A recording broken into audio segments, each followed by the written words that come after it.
Alhamdulillah. Terus kita memuji Tuhan kita Allah Subhanahu wa taala.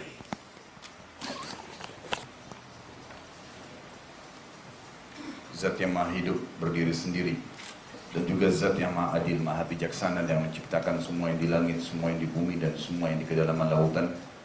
Tidak ada sekutu baginya dalam penciptaan, kepemilikan, pengurusan dan pemusnahan segala sesuatu yang telah Ia ciptakan. Dan Dia juga Allah Subhanahu wa taala yang telah menggantungkan segala nikmat kepada kita dengan kalimat alhamdulillah. Maka sangat wajar kalau kita sering mengucapkan kalimat yang mulia ini.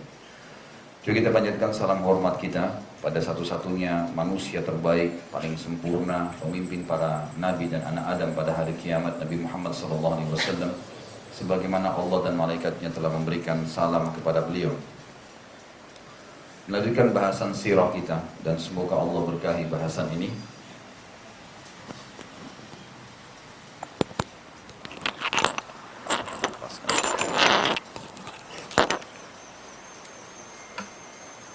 Nanti saya kalau keasikan ngobrol, akhirnya saya main tepis jatuh nih. Kita melanjutkan bahasan sirah dan kita masuk ke poin salah satu sub bahasan fase kenabian, dan akan ada setelah itu kalau Allah masih mudahkan waktu ada dakwah sembunyi-sembunyi di Mekah, kemudian ada dakwah terang-terangan, ada masuk Islamnya Hamzah, Abi Dzar dan Umar bin Khattab radhiyallahu anhum ajma'in. Tentu ini tidak semuanya bisa dibahas, tapi ini subjudul yang sudah saya tulis dalam tulisan saya, melanjutkan bahasan kita yang lalu. Bahasan kita yang lalu sudah kita bahas sampai menikahnya Nabi SAW dan juga anak-anak Nabi SAW. Benar ya? Hah? Kalau lupa saya pulang aja nih. Hah? Jangan, harusnya tahu. Baik, kita masuk ke fase kenabian sekarang. Nabi Muhammad SAW di masa hidupnya sebelum masa kenabian, sebelum 40 tahun seperti manusia biasa. Beliau mengalami suka dukanya rumah tangga, perdagangan, persahabatan, semuanya berjalan seperti biasa manusia normal. Dan Allah Subhanahu wa taala memang menjalankan kehidupan para nabi dengan cara seperti itu. Sebelum terjadi kenabian, ada beberapa hal yang membuat orang-orang Quraisy sangat mempercayai Nabi SAW. Dan harusnya memang begitu. Harusnya mereka mempercayai Nabi SAW karena kejadian-kejadian yang akan saya sebutkan nanti. Di antaranya adalah, mohon maaf sebentar.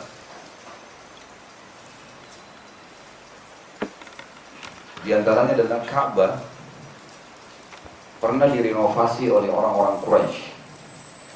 Ka'bah bangunan pasti ada saatnya butuh renovasi. Jangankan bangunan zaman dulu yang memang cuma dari tanah liat yang dibasahkan, ditaruh sedikit air kemudian ditempelkan. Bangunan sekarang saja bisa rubuh. Jadi Ka'bah bangunan biasa diistilahkan dengan rumah Allah Subhanahu wa taala sebagai simbol kepatuhan orang beriman menghadap ke arahnya. Kita tidak boleh berlebihan dengan masalah Ka'bah ini. Umar bin Khattab radhiyallahu anhu pernah berdiri di depan Hajar Aswad, kemudian beliau berkata dengan suara yang keras, "Wahai Hajar Aswad, saya tahu kau hanya batu biasa. Kalau bukan saya melihat Nabi SAW menciummu, saya tidak akan menciummu." Maksudnya apa? Cukup cium, jangan lebih daripada itu. Sama halnya kita menghadap Ka'bah karena perintah Allah Subhanahu wa taala. Banyak orang berlebihan nih. Akhirnya kiswah Ka'bah digunting, diambil jadikan jimat, dianggap tanah dari Ka'bah itu juga diambil. Kadang-kadang ada yang sengaja dicungkil batunya dengan beragam macam keyakinan yang salah. Rumah Allah kita agungkan, Ka'bah, karena Allah Subhanahu wa taala yang menjadikannya sebagai tempat yang disucikan. Tapi kita harus memberikan hak masing-masing. Tidak boleh berlebihan dalam hal-hal yang melampaui batas apa yang telah Allah tentukan. Yang saya ingin diberatkan teman-teman sekalian, pernah satu waktu Ka'bah akan rubuh dan oleh orang-orang Quraisy diperbaharui, itu direnovasi kembali. Setelah direnovasi, ada kejadian. Hajar Aswad yang mereka cabut dari dinding Ka'bah, itu mereka bingung siapa yang taruh kembali ke tempatnya nih. Pada saat membangun Ka'bah, mereka partisipasi semua. Dengan duit, dengan tenaga, dengan bahan-bahan, mereka partisipasi. Tapi Hajar Aswad nih, memang sudah dasarnya ada dari sebelumnya. Dari zaman Ibrahim alaihissalam, suci. Dan ini yang meletakkan berarti punya kedudukan nih. Tradisi orang-orang Arab, dari dulu sampai sekarang, mereka selalu kental sekali mempertahankan harga diri. Ini umum juga ada di manusia, tapi di orang-orang Arab ini berlebihan dalam masalah ini. Mereka luar biasa dalam mempertahankan harga dirinya. Maka mereka melihat meletakkan Hajar Aswad ini sebuah harga diri yang sangat besar, akan dikenang sepanjang masa. Bingung nih, siapa yang mau taruh nih? Akhirnya suku-suku Quraisy mulai berselisih. Yang paling mulai menunjukkan satu perilaku yang berbahaya pada saat itu adalah suku Abduddar.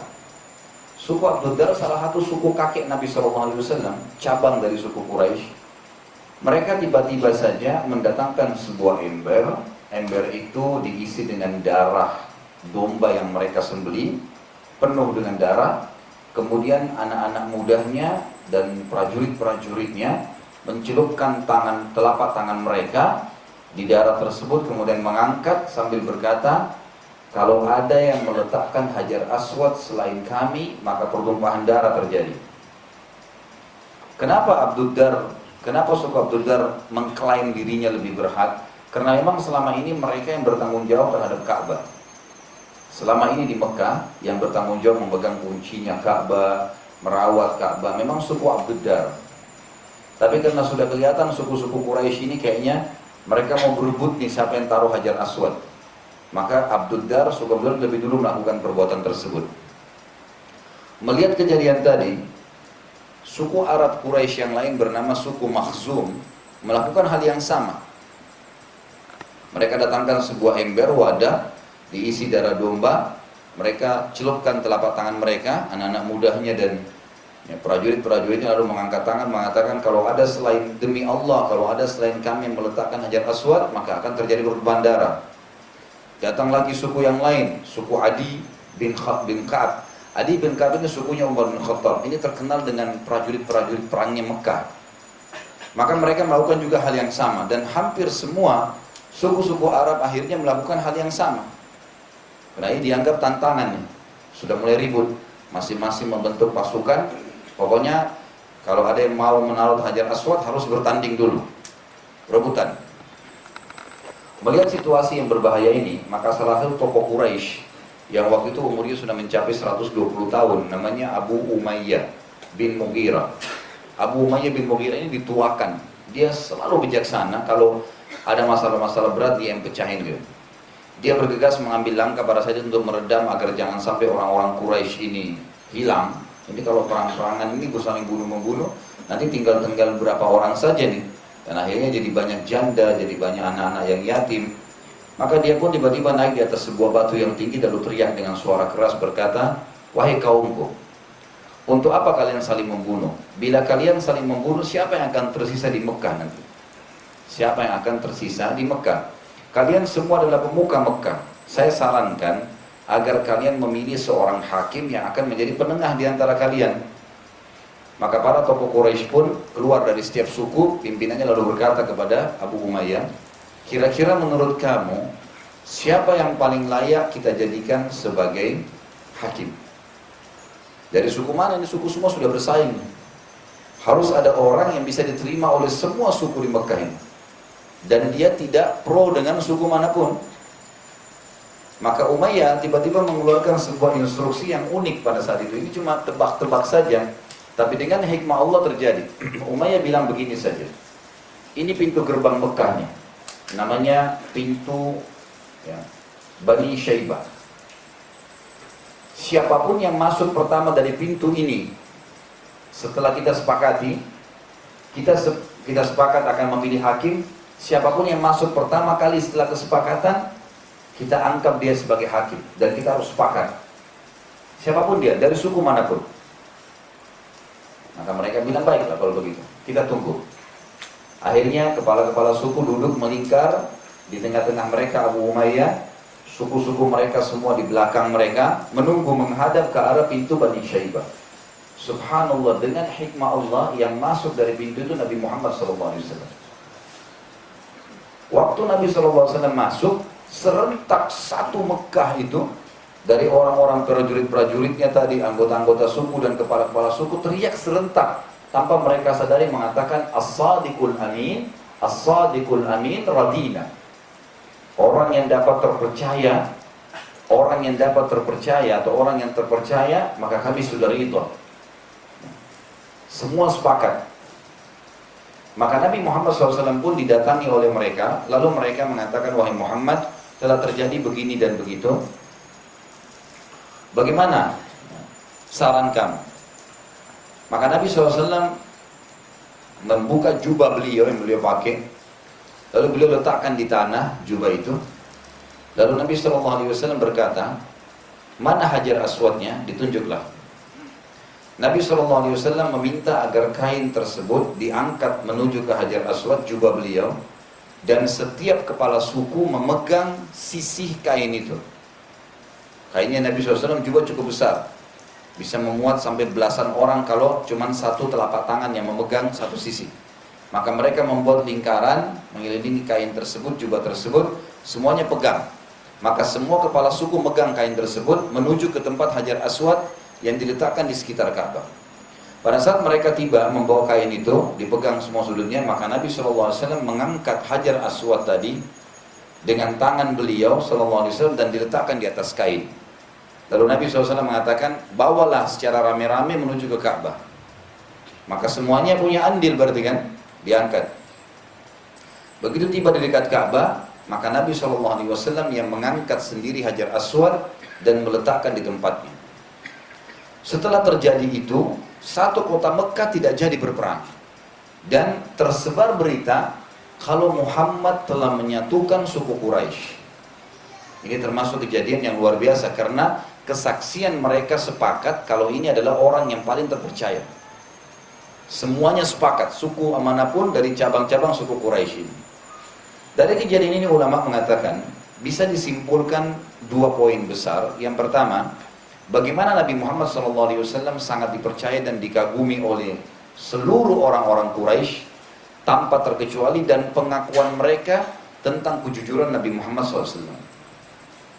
Berarti ini semestinya ya, sangat berhubungan dengan tidak bolehnya mereka menolak risalah Nabi Muhammad SAW nanti. Nah, mereka tahu ini orang jujur. Apa alasannya nolak? Yang kedua, Allah Subhanahu Wa Taala ingin melatih Nabi Muhammad SAW dalam memecahkan kasus-kasus juga perkara-perkara yang besar di antara manusia yang kelak nanti akan dibutuhkan saat Nabi SAW dinobatkan jadi Nabi. Jadi ini fase kenabian ya, belum jadi Nabi nih, sebelum jadi Nabi. Perlu juga kita tahu teman-teman sekalian, dari 120.000 Nabi yang diutus, diantaranya 313 Rasul. Dan sudah pernah saya jelaskan, Nabi itu adalah seseorang yang Allah utus hanya mengingatkan kaumnya apa yang disampaikan oleh Nabi dan Rasul sebelumnya. Sementara Rasul adalah seseorang yang Allah utus membawa syariat baru, ajaran baru, tuntunan baru dari Allah dan menghapus syariat sebelumnya. Makanya jumlah Rasul lebih sedikit, cuma 313 dari 120.000 Nabi. Semuanya, Nabi-Nabi dan Rasul ini semuanya orang terpercaya di kaumnya, orang nasabnya baik, ya, terkenal dari kecil baik, anaknya tidak pernah nakal, dan seterusnya. Masa mudanya baik, tidak pernah buat onar, dan selalu terpercaya. Makanya pada saat mereka dinobatkan jadi Nabi, tidak ada alasan untuk kaumnya atau dari kaumnya menolak risalah mereka. Termasuk Nabi Muhammad SAW ini. Nabi SAW lalu pada saat itu menjadi hakim di antara mereka dengan cara sebagaimana saya ceritakan tadi. Kejadian ini menjelaskan bagaimana peran Nabi SAW dalam menyatukan kembali suku-suku Quraisy yang hampir saja musnah karena akan saling bunuh-membunuh, dan ini terjadi sebelum masa penobatan kenabian. Di antara hal-hal yang terjadi juga sebelum fase kenabian adalah beliau SAW dianugerahkan oleh Allah Subhanahu Wa Taala al-khalwah. Khalwah ini diistilahkan suka menyendiri untuk beribadah. Dan ibadah Nabi SAW waktu itu fokus dengan tafakkur. Lebih banyak memikirkan, merenungi penciptaan langit, bumi gitu kan.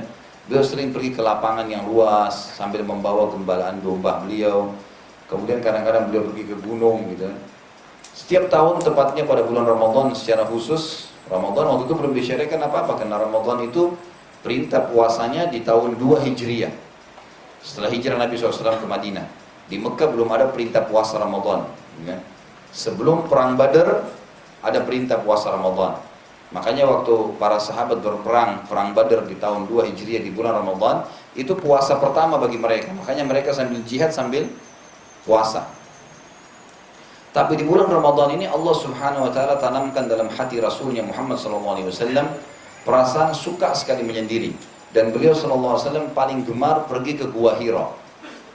Gua Hira teman-teman ada sebuah gunung di Mekah namanya Jabal Nur, gunung cahaya.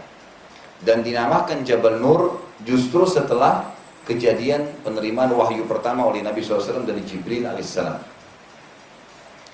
Jabal Nur ini puncaknya, ya, puncak gunung ini itu ada cekungan, bukan gua sebenarnya, karena gua itu kalau kita bahasa Indonesia itu agak dalam, bisa orang sembunyi di dalamnya. Ini cekungan saja, cekungan itu cukup untuk 1 atau 2 orang, nggak lebih dari itu. Cekungan ini satu sisinya menghadap ke Ka'bah, satu sisinya menghadap ke arah yang lain. Nabi SAW sengaja pergi ke sana karena beliau ingin jauh dari orang Mekah supaya orang tidak tahu, dan beliau bisa melihat penciptaan langit, keajaiban langit, pergantian siang malam, burung-burung yang berterbangan, dan selalu melihat Ka'bah dari arah jauh. Memang sangat indah kelihatan dari jauh. Dan Nabi SAW menginap di situ. Secara khusus di tahun penobatan Nabi SAW jadi Nabi atau menerima wahyu pertama di umur 40 tahun, beliau satu-satunya pada saat itu dalam kejadian hidup beliau tinggal selama 26 hari. Nggak pulang sama sekali. Jadi beliau membawa bekal makanan untuk perjalanan sebulan, ingin tinggal sebulan di Gua Hira. Nabi SAW saya katakan tadi memilih ini karena alasan-alasan jelas, puncak gunungnya sangat jauh, susah dijangkau oleh orang-orang tidak melihatnya, ada 2 celah yang bisa melihat ke arah Ka'bah. Nabi SAW pada saat itu didatangi oleh Jibril alaihissalam. Tentunya ini dalam proses penobatan kenabian, ya. Atau nanti saya akan ceritakan proses penobatan kenabian. Yang jelas itu yang kedua. Selain beliau tadi meletakkan Hajar Aswad, kejadian fase kenabian, yang kedua adalah beliau suka sekali berkhalwah, menyendiri dalam beribadah kepada Allah, dan khususnya di hari-hari terakhir sebelum menerima ayat surah Al-Alaq, Nabi SAW tinggal selama 26 hari. Yang ketiga, Nabi SAW dianugerahkan ru'yah sadiqah. Ru'yah sadiqah teman-teman artinya mimpi yang benar. Mimpi yang benar. Tentu ada istilah ini dalam agama kita, ya. Ada 2 macam dalam agama kita, ada namanya hilm. Hilm itu mimpi dari syaitan. Kalau ru'yah itu dari Allah Subhanahu wa taala. Tentu ada caranya sendiri.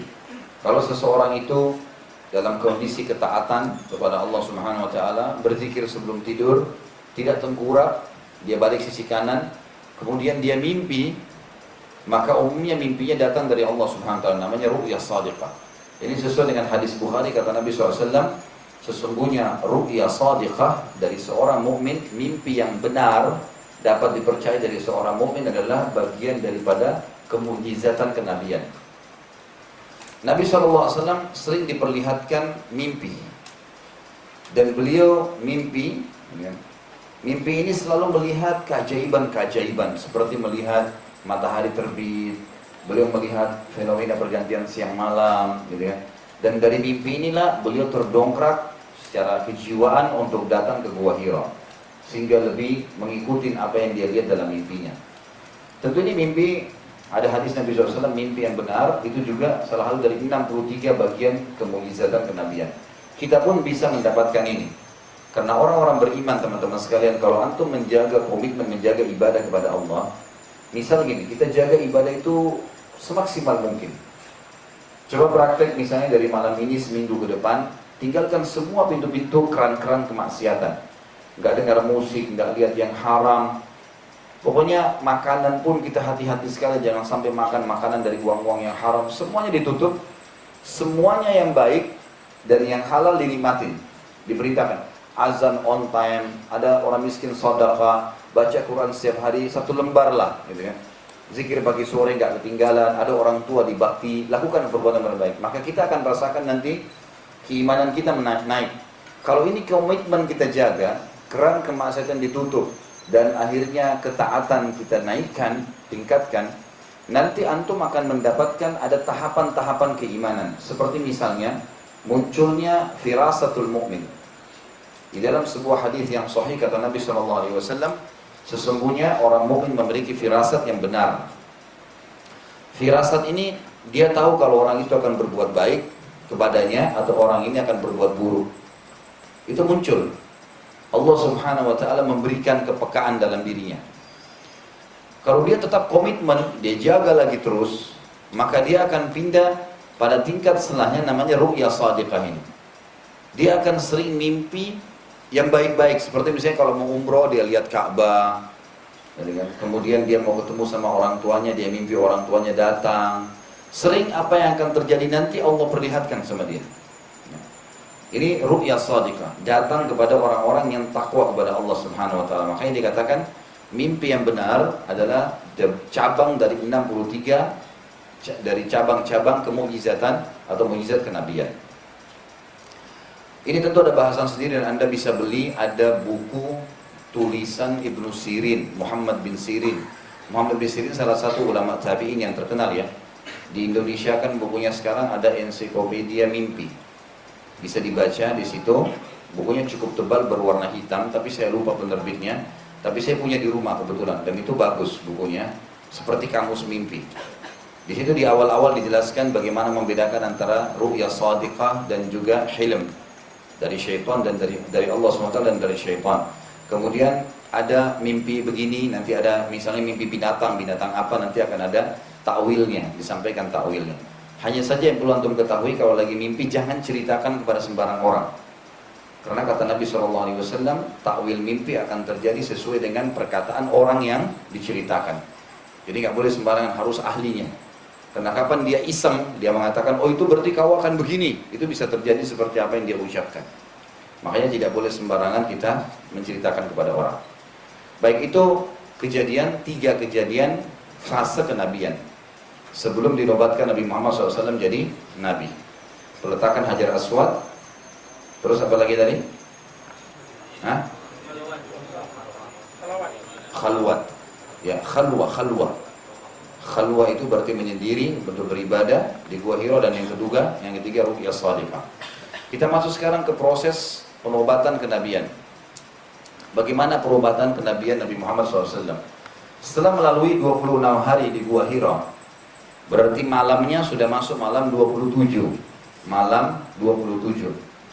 Sementara beliau SAW sedang berada di Gua Hira, dan itu tepatnya di sepertiga akhir malam. Kalau kita sekarang 2 jam sebelum subuh, gitu kan? Waktu yang kita sudah tahu, ada hadis Nabi SAW yang berbunyi, kalau tertinggal sepertiga malam, Allah Azza wa Jalla turun ke langit bumi lalu bertanya kepada para malaikat, adakah yang minta tolong, saya tolong, ada yang punya hajat, saya penuh, adakah yang beristighfar, maka saya ampuni. Sepertiga malam ini kurang lebih 2-3 jam sebelum subuh. Pada saat tiba di waktu ini, Nabi SAW lagi sendirian di Gua Hira. Kita bisa bayangkan kalau kita sendiri di gunung, puncak gunung yang sangat tinggi. Dan ini gunung Jabal Nur ini tinggi sekali. Ya, tinggi sekali. Itu ada sebagian ahli sejarah yang mengatakan tingginya kurang lebih 100 meteran. Ya. Jadi sangat tinggi. Ada yang mengatakan lebih dari itu malah. Yang jelas sangat tinggi. Dan untuk naik lama, untuk turun pun lama. Nabi SAW lagi sendirian di puncak gunung, di sepertiga akhir malam. Tiba-tiba saja di sebelah Nabi SAW ada manusia yang muncul dengan menggunakan baju berwarna putih, dan Nabi SAW sempat kaget pada saat itu. Beliau menceritakan dalam riwayat Bukhari, telah datang kepadaku seseorang yang menggunakan pakaian yang berwarna putih bersih, dan tiba-tiba ada di sebelahku. Sementara di tangannya terdapat sebuah kotak yang terbungkus dengan sutra, dan di dalamnya terdapat sebuah buku. Lalu orang itu berkata, bacalah wahai Muhammad. Aku berkata, aku ini buta huruf, tidak bisa membaca. Lalu orang itu memelukku dengan sangat keras, sampai seakan-akan ruhku akan keluar. Lalu ia berkata setelah melepaskanku, bacalah wahai Muhammad yang kedua kali. Aku berkata, aku buta huruf, aku nggak bisa membaca. Lalu orang itu memelukku yang kedua kalinya dengan sangat keras, sampai seakan-akan ruhku akan keluar. Lalu ia melepaskanku dan mengucapkan yang ketiga kali, bacalah wahai Muhammad. Lalu aku mengatakan, aku buta huruf, tidak bisa membaca. Apa yang harus aku baca? Maka orang tersebut memelukku ya, untuk yang selanjutnya dengan sangat keras, seakan-akan ruhku akan keluar. Lalu dia mengucapkan yang keempat kalinya, bacalah wahai Muhammad. Lalu aku mengatakan, apa yang harus aku baca? Tadi 3 kali dia mengatakan, aku tidak bisa membaca. Yang keempat dia mengatakan, apa yang harus aku baca? Maka orang itu pun berkata atau membaca surah Al-Alaq, surah nomor 96 ayat 1 sampai ayat 5. A'udzu billahi minasyaitonir rajim. Bismillahirrahmanirrahim. Iqra bismi rabbikal ladzi khalaq. Khalaqal insana min 'alaq. Iqra wa rabbukal akram. Alladzi 'allama bil qalam 'allamal insana ma lam ya'lam. Jadi yang turun pada malam itu 5 ayat saja. Teman-teman, kalau muncul di benak Anda atau di benak antum, bagaimana bisa surah Al-Alaq turun pertama dan cuma 5 ayat, ada di juz 30 dalam Al-Quran? Kenapa bukan dia di juz 1 atau di surah nomor 1? Siapa yang meletakkannya? Nabi Muhammad SAW. Jadi pada saat wahyu turun, proses turunnya wahyu selama 23 tahun, 13 tahun di Mekah dan 10 tahun di Madinah, proses turun ayat teracak. Nanti Nabi SAW misalnya mendapatkan ayat turun 2-3 ayat, lalu beliau mengatakan, letakkan ini dalam surah Al-Ma'idah ayat sekian, letakkan ini dalam surah ini, letakkan ini dalam surah ini, letakkan ini pada juz yang ini. Maka urutannya berurut di mushaf seperti sekarang, Nabi SAW yang mengaturnya. Tapi proses turunnya teracak, tergantung sesuai dengan keadaan dan kejadian pada saat itu. Ini alasan kenapa surah Al-Alaq ada di juz 30. Allah berfirman, bacalah dengan menyebut nama Tuhanmu yang menciptakan. Dialah yang telah menciptakan manusia dari segumpal darah. Bacalah, dan Tuhanmu yang maha pemurah, yang mengajar manusia dengan perantara kalam. Dia mengajarkan kepada manusia apa yang tidak diketahuinya. Setelah membaca surah itu, 5 ayat ini, tiba-tiba orang tersebut hilang seketika.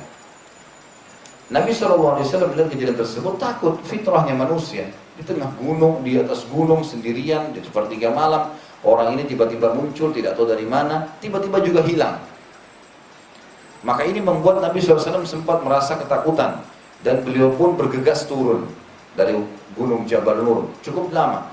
Ini kalau sekarang saja ada yang coba membuat tapakan-tapakan kaki di situ, kalau naik sampai ke puncak bisa sejam.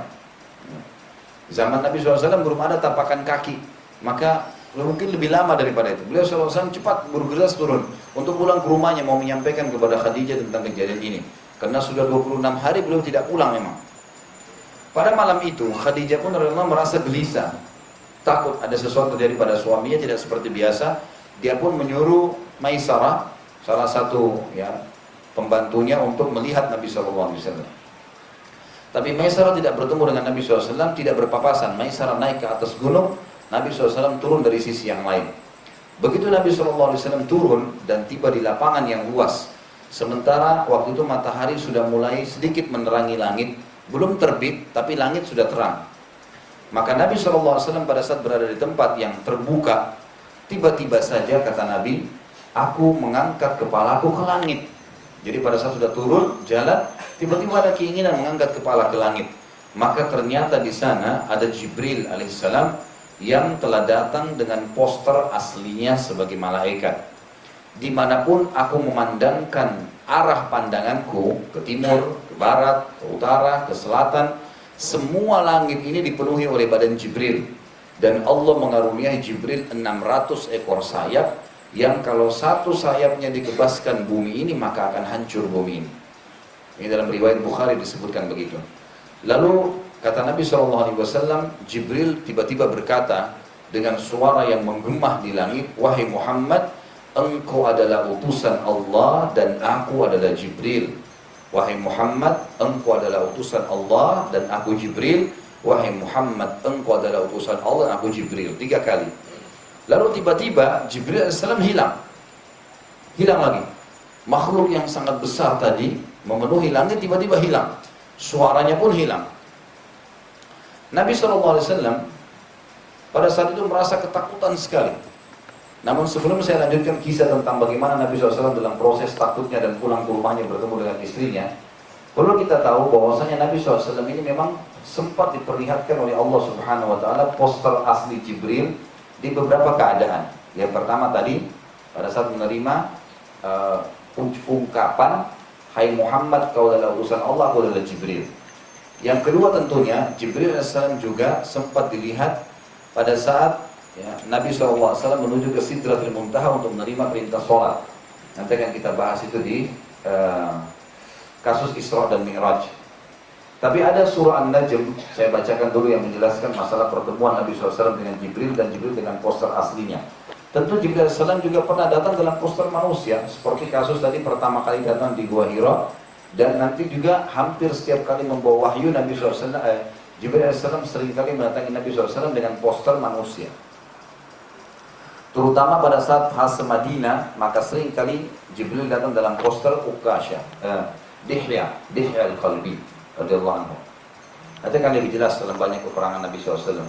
Surah An-Najm, surah nomor 53, ayat 1 sampai ayat 18, Allah berfirman, A'udzu billahi minasyaitonir rajim, wan najmi idza hawa, ma dhalla sahibukum wa ma ghawa, wa ma yantiqu 'anil hawa, in huwa illa wahyu yuha, 'allamahu syadidul quwa, dzu mirratin fastawa wa huwa bil ufuqil a'la, thumma dana fatadalla, fakana qaba qausaini aw adna, fa auha ila 'abdihi ma auha, ma kadzdzabal fuadu ma ra'a, afatumarunahu 'ala ma yara, wa laqad ra'ahu nazlatan ukhra 'inda sidratil muntaha, 'indaha jannatul ma'wa id yaghsha sidrata ma yaghsha, ma zagal basar wa ma tagha, laqad ra'a min ayati rabbihil kubra.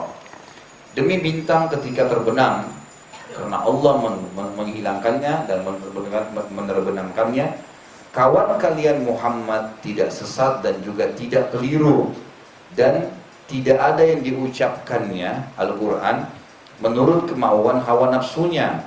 Ucapannya itu tidak lain hanyalah wahyu yang diwahyukan kepadanya. Maka dia menyampaikan apa adanya yang diajarkan kepadanya oleh Jibril yang sangat kuat, yang mempunyai akal yang cerdas, tidak mungkin salah. Dan Jibril itu menampakkan diri dengan rupa yang asli, sedang dia berada di ufuk yang tinggi. Maksudnya pada saat tadi menerima kalimat Hai Muhammad, kau adalah utusan Allah, aku adalah Jibril. Kemudian dia mendekat, lalu bertambah dekat lagi. Maka jadilah dia dekat dengan Muhammad hanya sejarak 2 ujung busur panah dan lebih dekat lagi. Lalu dia menyampaikan kepada Muhammad apa yang telah Allah wahyukan. Hatinya tidak mendustakan apa yang telah dilihatnya. Maksudnya Muhammad SAW tidak dusta dengan apa yang dilihat. Maka apakah kalian wahai musyrik Mekah hendak membantahnya dengan apa yang dia lihat, mendustakannya dengan apa yang dia lihat? Sesungguhnya Muhammad telah melihat Jibril itu dalam rupa asli yang kedua waktu atau waktu yang lain di Sidratil Muntaha, ya, sebelum lautan yang ada di bawah singgasananya Allah Subhanahu wa taala. Di dekatnya ada surga tempat tinggal, dan ini dalil kalau surga ada di langit sana. Muhammad melihat Jibril ketika Sidratul Muntaha diliputi oleh sesuatu yang meliputinya. Penglihatan Muhammad tidak berpaling dari yang dilihatnya dan tidak pula melampauinya. Sesungguhnya dia telah melihat sebagian tanda-tanda kekuasaan Tuhannya yang besar. Nabi SAW kemudian kita lanjutkan kisahnya, lari ke rumahnya. Karena merasa takut, beliau lari menuju ke rumahnya. Pas tiba di rumah, mengetuk pintu, Khadijah radhiyallahu anha yang sudah khawatir dengan suaminya. Lalu pada saat dibuka pintu, maka Khadijah pun, dan ini adab yang perlu dijaga oleh setiap wanita muslimah, kalau mendapatkan suaminya pulang dalam kondisi ketakutan, mungkin ada hal-hal yang dikhawatirkan, maka dia tidak spontan menyalahkan, ya, karena ini di tengah malam atau di waktu pagi, dan tidak pulang dalam beberapa hari. Maka Khadijah terdiam. sambil menatap dengan sayu ke arah Nabi SAW dan menunggu apa instruksi Nabi. Tiba-tiba Nabi SAW cuma mengatakan dengan wajah yang pucat, zammiluni, zammiluni. Nanti akan kita sebutkan sebab turunnya surah Al-Muzammil yang berselimut itu karena perkataan Nabi SAW yang mengatakan selimuti saya, selimuti saya. Beliau gemetaran dan keringat dingin. Maka Khadijah spontan masuk dan mengambil selimut, kemudian membungkus Nabi SAW dengan selimut, merangkulnya dengan penuh kasih sayang, lalu membawanya ke dalam kamar, lalu menyediakan air minum. Setelah Nabi SAW tenang, barulah Khadijah bertanya, ada apa wahai suamiku? Ini adab yang luar biasa, ya, bagaimana seorang istri menyambut suaminya. Maka Nabi SAW mulai menceritakan kepada Khadijah. Khadijah radhiyallahu anha waktu mendengar cerita yang unik, ada malaikat, ada orang yang muncul di Gua Hira, ada yang peluk, ada yang suruh baca, ada yang teriak keutusan Allah. Dia tidak mendustakan Nabi SAW, tapi kata Khadijah justru memotivasi suaminya sambil berkata, karena dia tahu suaminya orang jujur. Wahai suamiku, apakah engkau mengira engkau telah ditimpa sesuatu yang buruk? Maksudnya gangguan jin, itu jin yang ganggu kamu? Tidak akan pernah wahai suamiku. Karena sesungguhnya demi Allah, kau selalu menjaga hubungan silaturahim, membantu orang miskin dan juga membantu siapapun yang butuh dengan bantuan. Lalu Khadijah ingin menenangkan suaminya, maka Khadijah mengajak Nabi SAW untuk menemui misanannya, sepupunya sendiri, yang kebetulan waktu itu adalah pendeta Nasrani yang bernama Waraqah bin Naufal. Setelah Khadijah menceritakan semua kejadian, dan Nabi SAW juga menceritakan kepada Waraqah bin Naufal, Waraqah bin Naufal terheran-heran karena Waraqah bin Naufal ini punya kisah sendiri, ya, punya kisah sendiri. Dia termasuk orang-orang Quraisy yang tidak ikut-ikutan sembah berhala, dan pada saat dia keliling mencari agama, dia menganut agama Nasrani dan dia tahu dari pendeta Nasrani akan keluar Nabi terakhir di Mekah. Maka dia menunggu kedatangan Nabi itu. Waktu Nabi SAW dan Khadijah menceritakan kejadian yang luar biasa itu, tiba-tiba Waraqah bin Naufal bertakbir sambil mengatakan, Allahu Akbar, demi Allah hai Muhammad, apa yang kamu ceritakan itu dan yang kamu lihat adalah namus al-akbar. Namus ini dalam bahasa Arab adalah makhluk yang bersayap, dan ini disebutkan dalam Taurat dan Injil. Jibril punya julukan namus al-akbar, makhluk yang bersayap dan besar, yang telah datang kepada Musa alaihissalam. Saya berharap bila hidup saat engkau nanti kembali dipastikan utusanmu dengan datangnya wahyu, maka aku akan menjadi penolongmu pada saat kau dikeluarkan oleh kaummu dari Mekah sini. Maka Nabi SAW bertanya, mengatakan, apakah mereka akan mengusirku? Karena pada saat itu mereka sangat menghormati Nabi SAW. Kayaknya nggak mungkin dia diusir, baik-baik saja, nggak ada masalah dengan siapapun, termasuk Abu Jahal. Waktu itu tidak ada masalah. Abu Jahal itu punya anak, karena Abu Jahal ini punya Abu Lahab. Abu Jahal ini orang lain, ya. Tapi Abu Lahab, paman Nabi SAW yang turun surah Lahab padanya, itu punya anak, menikah sama anak Nabi SAW. Jadi besan sama Abu Lahab. Masih belum tidak ada masalah pada saat itu. Jadi Nabi SAW heran, apakah mereka akan mengusirku? Maka kata Waraqah bin Naufal, demi Allah, tidak seorang pun yang diutus sepertimu kecuali akan diperangi dan dikeluarkan oleh kaumnya, karena kau akan mengubah tradisi mereka. Itu bukan hal yang ringan. Setelah kejadian tersebut, wahyu terputus selama 6 bulan. Sesuai dengan pendapat yang paling rajih, yang paling kuat, 6 bulan tidak ada wahyu dari langit. Jibril gak datang, gak ada ayat turun. Dan pada masa 6 bulan itulah Waraqah bin Naufal wafat. Maka Nabi SAW bersabda, saya diperlihatkan oleh Allah Waraqah bin Naufal masuk surga. Itu karena dia sudah niat, kalau nanti kau pasti sudah diturunkan wahyu kepadamu lagi. Karena sekarang baru penyampaian. Penobatannya nanti ada pada saat datangnya Jibril AS membawa wahyu surah Al-Muzammil dan Mudaththir. Nanti akan kita bacakan ayat-ayatnya.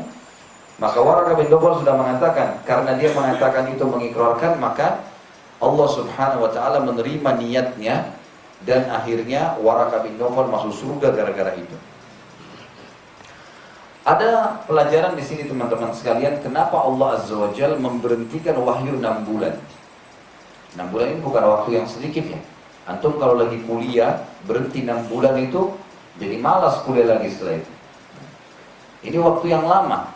Ternyata ada hikmah. Ulama sejarah menyebutkan tujuan utama terputusnya wahyu 6 bulan. Yang pertama adalah agar Nabi SAW terlepas dari rasa takutnya yang mendalam setelah bertemu dengan Jibril AS dalam poster aslinya. Jadi, supaya menghilangkan dulu rasa traumatis itu. Ya. Sebagian ulama mengatakan kalau ada orang traumatis dengan satu kejadian, memang berarti fase kejiwaannya itu 6 bulan baru hilang. Gitu ya. Biasanya begitu. Sebagaimana kejadian Nabi Muhammad SAW. Yang kedua, agar muncul dalam hati beliau perasaan rindu dan kesiapan sepenuhnya dalam menerima wahyu. Itu tujuannya. Jadi akhirnya Nabi SAW merindukan ingin bertemu. Tujuan utama tersebut telah terlaksana karena Nabi SAW selama 6 bulan terus menerus keluar ke padang pasir dengan harapan Jibril AS datang lagi dan menyampaikan wahyu pada beliau SAW karena beliau sudah tahu dari Waraqah bin Naufal kalau itu adalah utusan Allah. Pada suatu malam yang mulia, sementara Nabi SAW sedang tidur dan terbungkuskan selimut, maka Jibril AS datang yang kedua kalinya. Ya, di sini maksudnya kedua kali dalam bukan lagi dari poster malaikat, tapi dalam manusia, datang dengan wahyu lainnya yang berisi menyampaikan dakwah Islam. Allah sebutkan dalam surah Al-Muddathir, surah nomor 74 ayat 1 sampai ayat 7. Di awal kita belajar sirah teman-teman, saya sudah pernah bilang, ilmu untuk mengetahui sebab turunnya Al-Quran dan lengkap sejarah yang ada dalam Al-Quran itu adalah sirah. Nanti sirah ini akan mengungkapkan kepada kita, oh ternyata ayat ini turun pada kejadian itu. Dan dengan kita tahu sebab nuzulnya, berarti kita lebih paham apa yang sedang Allah inginkan. Gitu kan? Itu tujuannya, dan itu hanya dalam ilmu sirah kita bisa dapatkan. Dan tadi sudah saya jelaskan, teman-teman jangan heran kalau nanti kita sebutkan ayat-ayat yang turun ini kebanyakan ayat-ayat di juz-juz terakhir. Gitu kan? Surah Makkiyah banyak di juz-juz terakhir, gitu ya. Ini turun banyak di sana dan justru diletakkan di juz terakhir Al-Quran.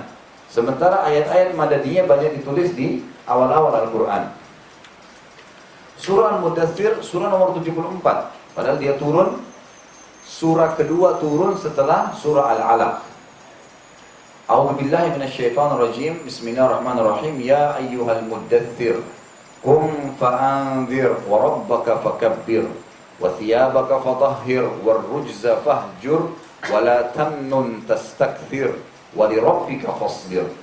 Hai orang yang berkemul atau berselimut, bangunlah dan berikan peringatan, dan Tuhanmu agungkanlah pakaianmu, bersihkanlah, dan perbuatan dosa yang kamu lakukan tinggalkanlah. Dan jangan kamu memberi dengan maksud memperoleh balasan yang lebih banyak, dan untuk memenuhi perintah Tuhanmu bersabarlah. Ini perintah Allah Subhanahu wa Ta'ala. Setelah wahyu ini, maka wahyu secara berkesinambungan turun. Setelah 7 ayat dari surah Muddathir, turun setelahnya langsung dibawa oleh Jibril juga ayat surah Muzammil. Surah Al-Muzammil, surah nomor 73. Jadi surah 74 turun duluan, baru surah nomor 73. Kalau kita berurut semestinya 73 dulu baru 74. Tapi seperti itulah proses turunnya di awal-awal wahyu. Surah Al-Muzammil turun setelah itu juga 7 ayat. Ayat 1 sampai ayat 7. A'udzubillahi minasyaitonirrajim. Ya ayyuhal muzammil qumil laila illa qalila nisfahu aw inqus minhu qalila aw zid 'alaihi wa rattilil qur'ana tartila. Inna sanulki 'alaika qawlan thaqila. Inna nashi'atal laili hiya ashaddu wat'an wa aqwamu qila. Inna laka fin nahari sabhan tawila. Hai orang yang berselimut, hai Muhammad, bangunlah untuk sholat di malam hari, kecuali sedikit darinya. Dan di sini ulama tafsir mengatakan sholat yang pertama sekali diperintahkan tapi belum wajib bagi umat Muhammad SAW adalah sholat malam. Dan itu dikerjakan 2 rakaat. Nabi SAW diperintahkan untuk mengerjakan sholat malam dan diajarkan caranya oleh Jibril AS. Dan ini belum diumumkan untuk umatnya karena belum ada yang beriman pada saat itu, pada saat turunnya ayat ini. yaitu seperduanya atau kurangi dari seperdua itu, atau lebih dari seperdua itu, dan baca Al-Quran yang telah turun kepadamu dengan perlahan-lahan. Sesungguhnya kami akan menurunkan kepadamu perkataan yang berat, maksudnya tugas dalam berdakwah. Sesungguhnya bangun di waktu malam adalah lebih tepat untuk khusyuk atau konsentrasi, dan bacaan di waktu itu lebih berkenan. Sesungguhnya kamu pada siang hari mempunyai urusan yang panjang, banyak dakwah yang akan kami perintahkan kepadamu. Setelah itu turun lagi besok harinya surah Ad-Duha. Jadi surah demi surah turun terus, ya. Setelah 6 bulan terputus, maka Allah Subhanahu wa taala bertubi-tubi menurunkan Al-Qur'an. Surah Ad-Duha surah nomor 93. Ayat 1 sampai ayat 11 lengkap turun. A'udzu billahi minasyaitonir rajim. Wad-duha wal-laili idza saja ma wadda'aka rabbuka wa ma qala walal akhiratu khairul laka minal ula wa lasawfa yu'tika rabbuka fatarda alam yajidka yatiman fa'awa wa wajadaka dhallan fahada wa wajadaka 'ailan fa'agna fa'ammal yatima fala takhar wa ammas sa'ila fala tanhar wa amma bi ni'mati rabbika fahaddith. Demi waktu matahari pada saat sudah naik, ya, dan demi malam apabila telah sunyi, maksudnya itu semua Allah yang ciptakan. Tuhanmu tidak meninggalkanmu hai Muhammad dan tidak benci kepadamu. Jadi pada saat 6 bulan kamu tidak didatangi, tidak dikunjungi oleh Jibril itu, tidak turun wahyu, bukan karena Tuhanmu benci padamu atau meninggalkanmu. Sesungguhnya hari kemudian, hai Muhammad, tahulah, hari akhirat lebih baik bagimu daripada yang sekarang. Jadi jangan kamu jadikan sebagai target dunia itu. Dan kelak Tuhanmu pasti akan memberikan karunia kepadamu, lalu hatimu akan puas. Jalankan dakwah ini, kau akan dapat semua yang kau butuhkan. Bukankah dia Allah mendapatimu sebagai seorang yatim, lalu dia melindungimu? Dulu waktu kamu lahir, nggak ada ayahmu hai Muhammad.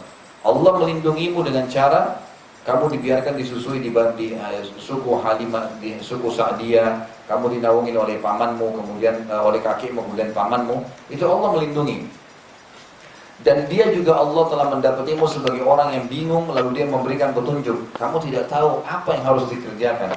Kaum sedang menyembah berhala, banyak orang kaya menindas orang yang susah, membingungkan apa yang harus diturutin, agama mana yang harus diikutin, sampai kamu menyendiri, gitu kan? Kamu bingung, lalu Allah memberikan petunjuk dengan mengutus Jibril.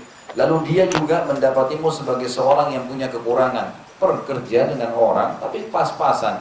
Lalu dia memberikan kecukupan, lalu Allah SWT pertemukan kau dengan Khadijah, kemudian kau menikah, kemudian kau punya usaha. Dan dia juga mendapatimu sebagai orang yang sebab itu terhadap anak yatim janganlah kamu berbuat sewenang-wenang, dan terhadap orang yang minta-minta jangan kamu menghardiknya, dan terhadap nikmat Tuhanmu maka hendaklah kamu syiarkan.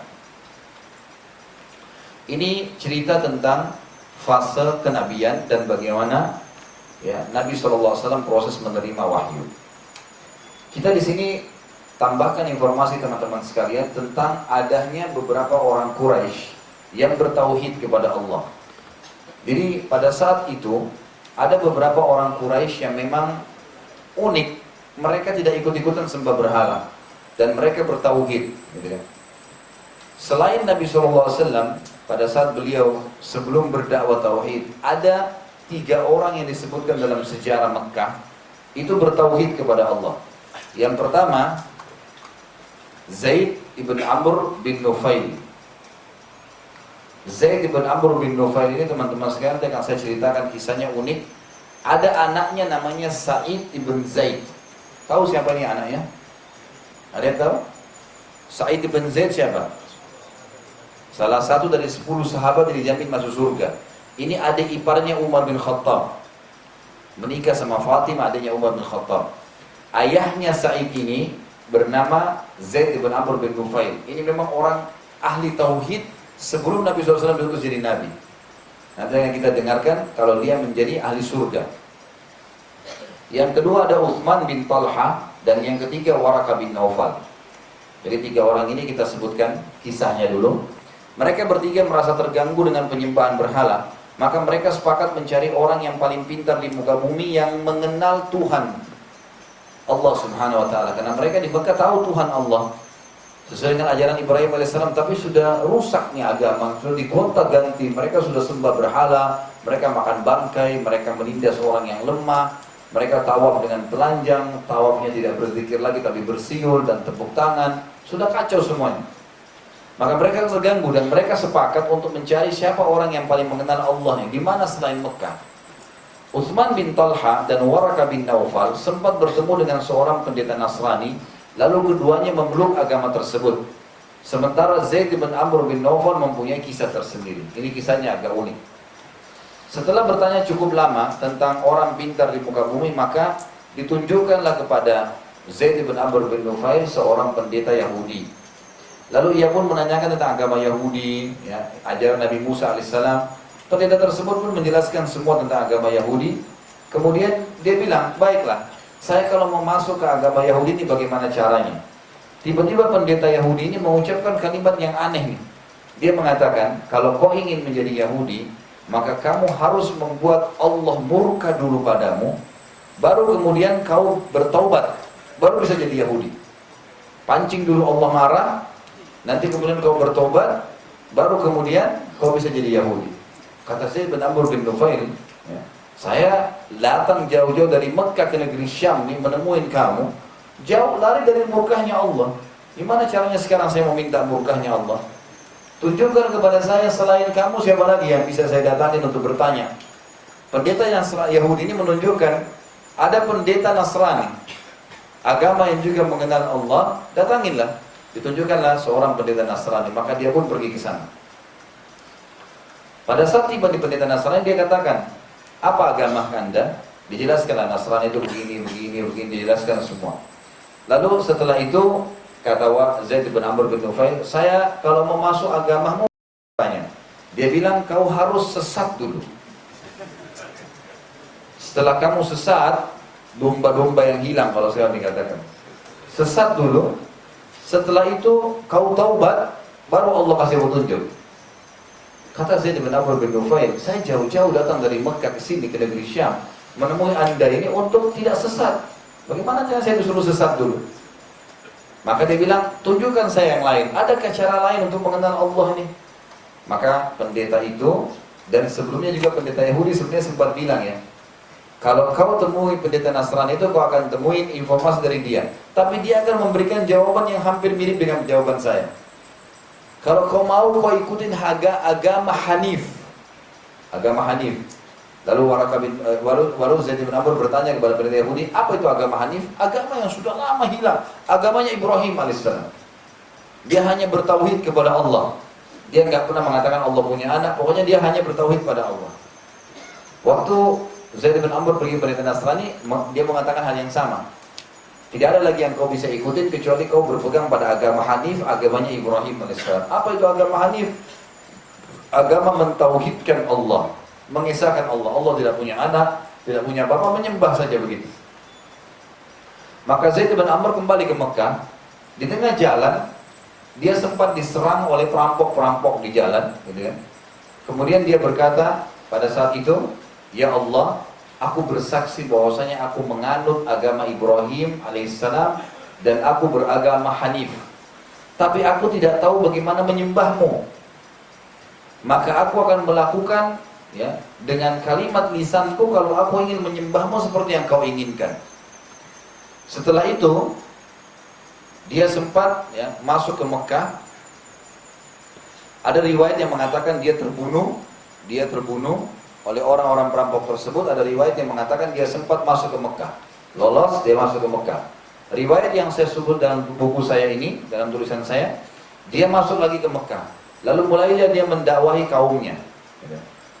Sebab ada riwayat Bukhari berbunyi, Asma binti Abi Bakar, yang kita kenal, ya, suami istrinya Zubair bin Awam radhiyallahu anhu ajma'in, anaknya Abu Bakar, berkata, aku pernah melihat Zaid bin Amr bersandar pada dinding Ka'bah, sementara orang-orang Quraisy tawaf di Ka'bah sambil bertalbiyah, labbaik Allahumma labbaik, labbaik la syarika laka labbaik, innal hamda wan ni'mata laka wal mulk la syarika lak.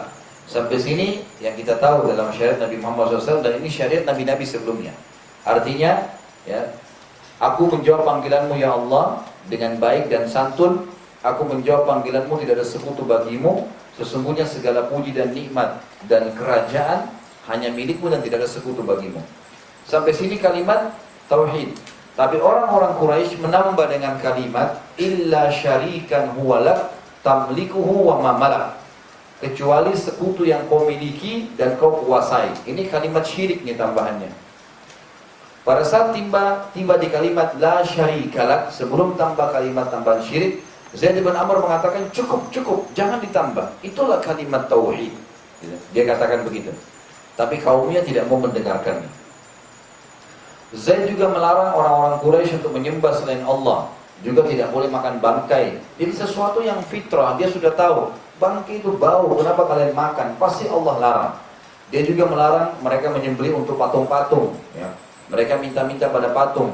Kemudian dia mengatakan, hewan-hewan ini yang kalian sembelih untuk patung diciptakan oleh Allah. Sebagaimana kalian diciptakan oleh Allah, sebagaimana patung yang kalian sembelih diciptakan sama Allah. Bagaimana kalian bisa sembelih hewan ini untuk selain Allah? Tapi dengan kejadian tersebut, ya, orang-orang pada mencemuhnya, bahkan sempat Zaid bin Amr disiksa oleh pamannya sendiri. Perlu juga diketahui Zaid bin Amr ini adalah sepupu Umar bin Khattab. Ya, ayah Umar bin Khattab ini sangat marah dengan Zaid dan suka menghukumnya karena Zaid beragama tauhid. Jadi Umar dan Khattab ayahnya dua-duanya dulu benci Islam. Tapi Khattab tidak sempat masuk Islam tentunya. Tapi Umar bin Khattab, Umar radhiyallahu anhu dapat hidayah masuk Islam, gitu kan? Dan ini Zaid adalah keluarga mereka. Dan Zaid bin Amr ini radhiyallahu rahimahullah wafat 5 tahun sebelum penobatan Nabi Muhammad SAW jadi Nabi. Dan beliau bersabda, aku diperlihatkan Zaid mengenakan pakaian-pakaiannya di surga. Juga dalam riwayat lain, Zaid akan dibangkitkan seakan-akan dia sendiri satu umat. Hari kiamat, Zaid bin Amr berdiri sendiri, jadi dia seperti dihitung satu umat walaupun dia sendiri. Karena dia memang dulu sendirian bertauhid di Mekah. Waraqah bin Naufal tadi dengan temannya itu masih agama Nasrani, tapi ini memang bertauhid, memang dia mengisahkan Allah Subhanahu wa taala. Ada juga ditambahkan oleh ahli sejarah satu orang yang bernama Qis bin Sa'ilah. Ini juga orang bertauhid, orang yang sudah sangat tua dan bijaksana di Quraisy. Dia masih sering mendengar dulu dari nenek moyangnya tentang agama tauhid ini. Qis ini suka mengingatkan kaumnya, jangan buat patung kalian pahat sendiri, kenapa kalian sembah. Dia selalu ingatkan, tapi nggak mau didengar. Sampai akhirnya kaumnya usir. Qis bin Sa'ilah ini hidup di luar, di padang pasir gitu, karena kaumnya tidak mau. Maka dia hidup di antara domba-dombanya, kemudian dia hidup dari pohon-pohon kurma yang ada tumbuh liar di padang pasir. Dia hidup seperti itulah, dari mata air yang ada. Saking lamanya dia hidup sendirian, ya, tidak ada yang temani dia di padang pasir. Sampai dalam buku-buku sejarah disebutkan dia sempat bersahabat dengan hewan-hewan buas. Qis bin Sa'ilah ini dikatakan kalau ada pernah satu orang tokoh Quraisy, mereka kalau mau minta pendapat datangi Qis. Qis ini jauh, bin Sa'ilah, jauh. Qis, ya, qaf, dia pakai qaf. Jadi dia pergi di tempatnya, dan Qis bin Sa'ilah ini pada saat lagi datangi, dia sedang mau minum di sebuah mata air, di sebelahnya ada singa-singa dan harimau, gitu kan. Lagi minum bersama-sama. Lalu Qis ini sempat mengatakan kepada singa sambil menepuknya, berikan kesempatan pada temanmu, gitu. Sampai dia bisa berbicara dengan hewan-hewan tersebut karena lamanya hidup sendirian. Tapi itu tidak penting buat kita. Yang penting adalah Qis bin Sa'ilah termasuk orang yang bertauhid di Mekah. Jadi kalau kita simpulkan, sebenarnya ada 4 orang yang dianggap beriman kepada Allah SWT dari masyarakat Mekah sebelum masa kenabian, dan mereka meninggal sebelum masa kenabian. Inilah poin berhubungan dengan masalah fase kenabian atau sebelum kenabian dan sampai proses penerimaan wahyu. Kita masuk teman-teman sekalian sekarang ke dakwah sembunyi-sembunyi. Nabi SAW setelah turun surah Al-Muzammil tadi, beliau mulai berdakwah, dan yang paling pertama beliau dakwah adalah istrinya tercinta Khadijah radhiyallahu anha, dan Khadijah tidak ragu sedikit pun dalam menerima Islam, dan ia wanita pertama yang menganut Islam. Kemudian yang masuk Islam setelahnya adalah budak Nabi SAW, hamba sahaya yang bernama Zaid bin Harithah. Zaid bin Harithah ini seorang budak yang dihadiahkan Khadijah radhiyallahu anha kepada Nabi SAW. Sebenarnya Zaid bin Harithah ini dulunya orang bebas. Ayahnya Harithah kepala suku, Tapi tradisi orang Arab waktu itu suku sama suku saling serang satu sama yang lain. Maka siapa yang kalah dijadikan budak, kemudian ditransaksikan di pasar. Zaid bin Haritha kalah sukunya berperang, ayahnya terpisah dengan anaknya, Harith terpisah dengan Zaid. Lalu Zaid ini diperjualbelikan di pasar sampai tiba di pasar budak Mekah dan dibeli oleh Khadijah. Dan waktu Nabi SAW menikah sama Khadijah radhiyallahu anha, Khadijah menghadiahkan Zaid kepada Nabi SAW. Satu hari, pernah teman-teman sekalian, Haritha, ini kita masih ceritanya Zaid bin Haritha ya. Haritha ini ayahnya datang ke Mekah, dia cari informasi tentang anaknya, terus dia keliling sampai dia dapat informasi ternyata anaknya Zaid ada di salah satu toko Mekah, Nabi Muhammad SAW dan Muhammad SAW. Maka Haritha pun datang ke Mekah, menemui Nabi SAW, lalu berkata, wahai Muhammad, anak saya ini Zaid adalah orang bebas, dia bukan budak. Cuma suku kami kalah perang, lalu dia diambil, dijual belikan di pasar budak. Maka saya sekarang datang ingin meminta kebijaksanaanmu, saya ingin tebus anak saya supaya bebas. Berapapun kau minta saya akan bayar. Karena ini saya kepala suku, ini anak saya, ini pengganti saya. Nabi SAW mengucapkan kalimat yang luar biasa kepada ayahnya Zaid, namanya Haritha. Wahai Haritha, begini saja. Kamu tanya aja Zaid. Kalau Zaid memilihmu, maka aku bebaskan tanpa ada tebusan. Tapi kalau Zaid memilihku, maka kau harus bisa berbesar hati untuk tidak mengambilnya. Tentu saja posisi Haritha sebagai ayah, dia yakin anaknya akan pilih dia. Maka dia pun mendatangi Zaid dan berkata, wahai Zaid, Muhammad orang yang bijaksana, untuk kamu bebas dari keterbudakan ini, kata kunci cuma satu. Kamu memilih saja saya sebagai ayahmu. Maka Muhammad bebaskan tanpa tebusan, tidak perlu dibayar. Kau bisa pulang mulia lagi, menggantikan saya nanti di suku. Maka Haritha kaget dari jawaban Zaid radhiyallahu anhu. Beliau mengatakan, demi Allah aku tidak akan mengedepankan siapapun dari Muhammad. Tidak mau, sama ayahnya pun tidak mau. Dan ini ulama masukkan dalam ciri akhlak Nabi Muhammad SAW. Sampai budaknya pun tidak mau kembali kepada ayahnya karena lemah lembut dan baiknya Nabi SAW kepada orang-orang. Dari kisah tadi, ya, kita bisa melihat sebelum masa kenabian ini, ya, bagaimana Nabi SAW memiliki akhlak yang luar biasa sampai budaknya memilihnya. Gitu kan. Tentu setelah kasus tadi Haritha datang dan meminta anaknya Zaid, tapi Nabi SAW menyuruh milih dan akhirnya Zaid memilih Nabi SAW, maka Nabi mengganti nama Zaid menjadi Zaid ibn Muhammad.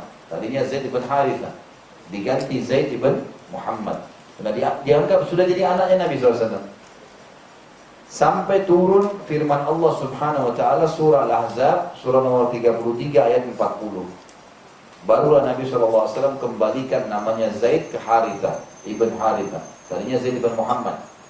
Al-Ahzab 33 ayat 40 ini berbunyi, A'udzubillahi minasyaitonirrajim, maka Muhammadun aba ahadin min rijalikum walakin Rasulullah wa khataman nabiyyin wa kana Allah bikulli syai'in alima. Muhammad itu bukan sekali-kali bapak dari seseorang laki-laki di antara kalian, tapi dia adalah Rasulullah dan penutup nabi-nabi dan Allah maha mengetahui segala sesuatu.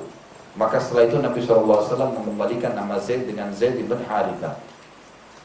Zaid ini tumbuh besar di rumah Nabi SAW dan pada masa perintah berdakwah tiba, maka Nabi SAW menyampaikan kepada Zaid dan Zaid tidak ragu langsung mengucapkan syahadat. Jadi orang kedua setelah Khadijah masuk Islam adalah Zaid bin Haritha. Kemudian juga ada yang tinggal di rumah Nabi SAW adalah Ali bin Abi Thalib, sepupu beliau, anaknya Abu Talib. Kita tahu Ali bin Talib salah satu khulafaur rasyidin, dan Nabi SAW akan nikahkan juga dengan Fatimah. Jadi waktu Nabi SAW meninggal ibunya, kemudian diasuh oleh kakeknya Abdul Muttalib.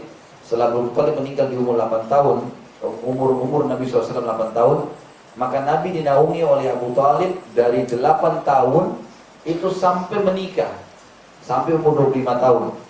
Jadi lama sekali. Dan Nabi SAW merasa berjasa sekali pamannya Abu Talib ini.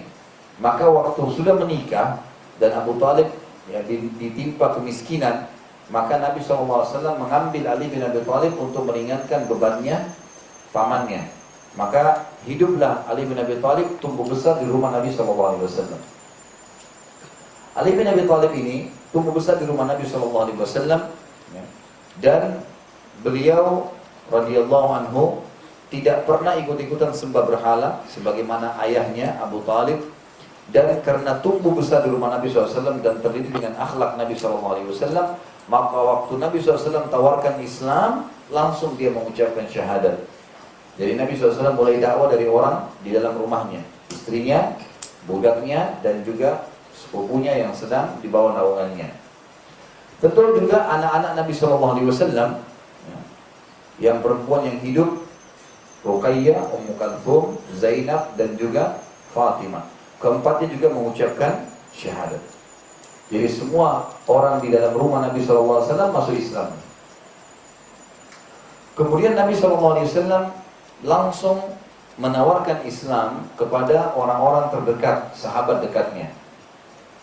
Saya pernah jelaskan teman-teman sekalian, di Mekah dulu hampir sama dengan kita sekarang mungkin ya, ada seperti komplek itu khusus untuk orang-orang kaya. Orang-orang kaya memang pedagang-pedagang, saudagar kaya Mekah ada wilayah khusus, wilayah mereka. Kayak kita mungkin Jakarta di daerah Menteng atau daerah yang mahal gitu kan. Itu Khadijah rumahnya bersebelahan dengan Abu Bakar. Waktu Nabi SAW menikah dengan Khadijah, otomatis bertetangga dengan Abu Bakar dan terjadilah persahabatan. Ini sebelum masa kenabian. Jadi Abu Bakar sudah menjadi sahabat Nabi SAW. Abu Bakar itu namanya Abdullah bin Quhafa ya. Abdullah bin Quhafa radhiyallahu anhu. Abu Bakar ini disampaikan oleh Nabi SAW, "Hai Abu Bakar, telah datang kepada saya wahyu dan ceritanya seperti ini. Maka saya mengajakmu untuk mengucapkan 2 kalimat syahadat." Abu Bakar tanpa ragu langsung mengucapkan syahadat. Kata Nabi SAW, tidak ada seorang pun dari luar keluarga, dari luar rumah, di luar rumah, yang aku tawarkan Islam kecuali ia masih bertanya padaku, kecuali Abu Bakar. Di dalam rumah tadi semuanya masuk Islam, tapi di luar rumah tidak ada orang yang aku tawarkan Islam kecuali masih bertanya, benar atau apa ini bukti, kecuali Abu Bakar sudah tidak menolak lagi. Tentu Abu Bakar ini memiliki juga satu hal yang perlu kita jadikan pelajaran teman-teman sekalian. Begitu Nabi SAW sampaikan syahadat dan menyampaikan dia Nabi, Abu Bakar juga termasuk orang yang tidak pernah sembah berhala dan sudah dengar cerita tentang adanya Nabi terakhir, dan dia tahu betul pribadi Nabi SAW orang yang jujur, terpercaya. Maka dia tidak menunggu, dia mendatangi teman-temannya dia yang juga pengusaha-pengusaha. Yang paling pertama Abu Bakar datangi adalah Utsman bin Affan. Diajak syahadat, Utsman menerima. Dan ini pelajaran besar teman-teman. Kalau dapat ilmu yang benar, jangan ditunda. Karena siapa yang memberitahukan awal, lalu orang itu amalkan, dia akan dapat pahalanya. Kita sudah tahu masalah itu. Siapa yang menunjukkan pada kebaikan, dia akan mendapatkan pahala orang yang melakukannya tanpa dikurangi sedikitpun dari pahala orang yang sedang melakukannya. Sebaliknya juga begitu. Siapa yang menjadi contoh pada keburukan, maka dia akan mendapatkan dosa orang yang melakukan keburukan tersebut tanpa dikurangi sedikitpun dari kadar dosa orang yang sedang melakukannya. Maka Abu Bakar mendatangi Utsman masuk Islam. Lalu kemudian dia datangi lagi Zubair bin Awam. Jadi hampir 10 orang sahabat yang dijamin masuk surga itu masuk Islam di tangan Abu Bakar. Utsman bin Affan, Zubair bin Awam, dan Zubair bin Awam itu masih umurnya masih 16 tahun. Masuk Islam, Zubair bin Awam. Zubair bin Awam ini ibunya bernama Sofia. Sofia ini tante kandungnya Nabi SAW. Kakaknya Abdullah, ayah Nabi SAW. Jadi Zubair bin Awam adalah sepupu Nabi SAW dari tantenya yang bernama Sofia. Masuk Islam di tangan Abu Bakar. Kemudian juga Sa'ad bin Abi Waqqas, yang terkenal sekali, luar biasa. Ini juga termasuk yang masuk surga. Masuk Islam juga di tangan Abu Bakar. Abdurrahman bin Auf juga masuk Islam di tangan Abu Bakar. Talha bin Ubaidillah masuk Islam di tangan Abu Bakar. Jadi semua ini masuk Islam Abu Bakar karena yakinnya tentang kebenaran agama ini. Sayangnya teman-teman, kita kehilangan poin ini. Momen ini kita kehilangan. Buktinya masih banyak di antara kita yang ragu menyebarkan Islam. Kalau kita yakin Islam ini seperti Allah firmankan dalam surah Al-Imran ayat 19, "Inna dina indallahi al-Islam." Sesungguhnya agama diterima di sisi Allah hanya Islam. Dan juga Al-Imran sama ayat 85, "Wa may yabtaghi ghairal Islami dinan fala yuqbala minhu wa huwa fil akhirati minal khasirin." Saya coba-coba pilih selain Islam sebagai agamanya, maka dia tidak diterima dari dan di akhir dia termasuk orang yang rugi. Maka kita tidak pernah ragu untuk berpenampilan seperti orang Muslim, menjalankan dan menerapkan semua hukum-hukumnya dan mendakwakannya pada orang yang belum masuk Islam. Buktinya kita tidak melakukannya, berarti kita masih memiliki keraguan. Abu Bakar waktu itu masih belum ada orang Islam di luar rumah Nabi SAW. Dia tidak menyanyiakan waktu menawarkan Islam, dan tugas kita hanya menawarkan. Ma'alaika illal bala. Tugas kita hanya menyampaikan. Selebihnya diterima atau tidak diterima bukan tugas kita. Dakwah targetnya penyampaian, bukan penerimaan. Kalau kita targetnya penerimaan, pasti tolak, kita akan kecewa. Tapi targetnya penyampaian, kita tahu setiap penyampaian ada pahala, kita tidak akan pernah jenuh dalam menyampaikan dakwah itu. Dari kasus ini kita ambil pelajaran, saya katakan di sini, bagaimana kecerdasan juga kegegasan Abu Bakar radhiyallahu anhu dalam mendakwahkan Islam. Sampai Rasulullah SAW mengatakan, bila ditimbang iman seluruh umat ini, kita semua yang hadir di sini, dan seluruh umat Islam yang sudah mati dan sudah masih hidup dari sahabat, tabi'in, semua ulama-ulama sampai hari kiamat nanti, ditimbang di satu timbangan, dan imannya Abu Bakar ditimbang di timbangan yang sebelah, maka pasti imannya Abu Bakar lebih berat. Juga dalam hadis yang lain dikatakan, demi Allah, tidak ada seorang pun yang menginjakkan kakinya di muka bumi lebih mulia setelah nabi-nabi seperti Abu Bakar.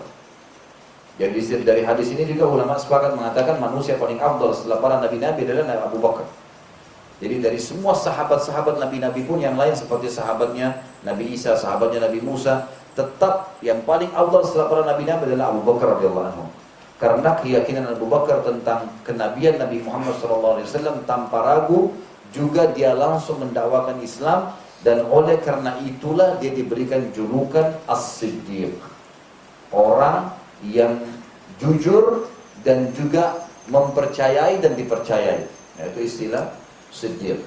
Maka sampailah ya, Islam itu mulai menyebar di orang-orang terdekat dari Nabi Sallallahu Alaihi Wasallam, ya, orang terdekat Nabi Sallallahu Alaihi Wasallam. Baik, saya akan masuk sekarang sebelum kita buka pertanyaan teman-teman ke dakwah terang-terangan supaya kita lengkapkan ini. Tadi dakwah sembunyi-sembunyi, hanya orang tertentu saja.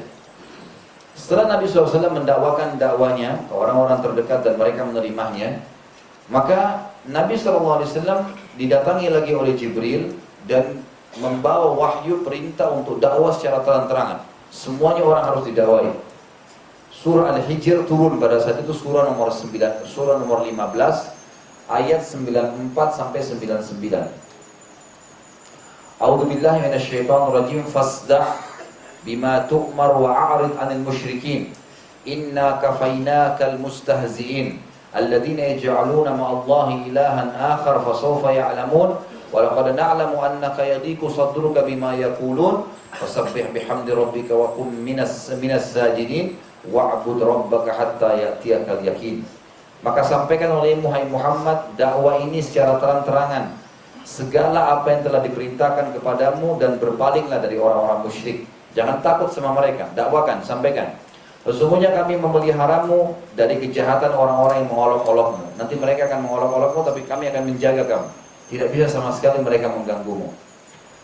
Yaitu orang-orang yang menganggap adanya Tuhan yang lain selain Allah, maka mereka kelak akan mengetahui akibatnya. Kalau mereka tetap masih menyembah berhala, menyekutukan Allah, maka pasti akibatnya akan datang.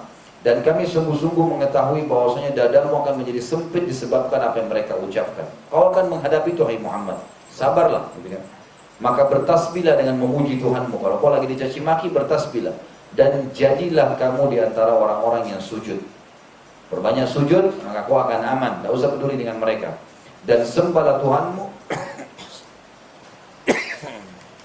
Dan sembahlah Tuhanmu sampai datang kepadamu ajal.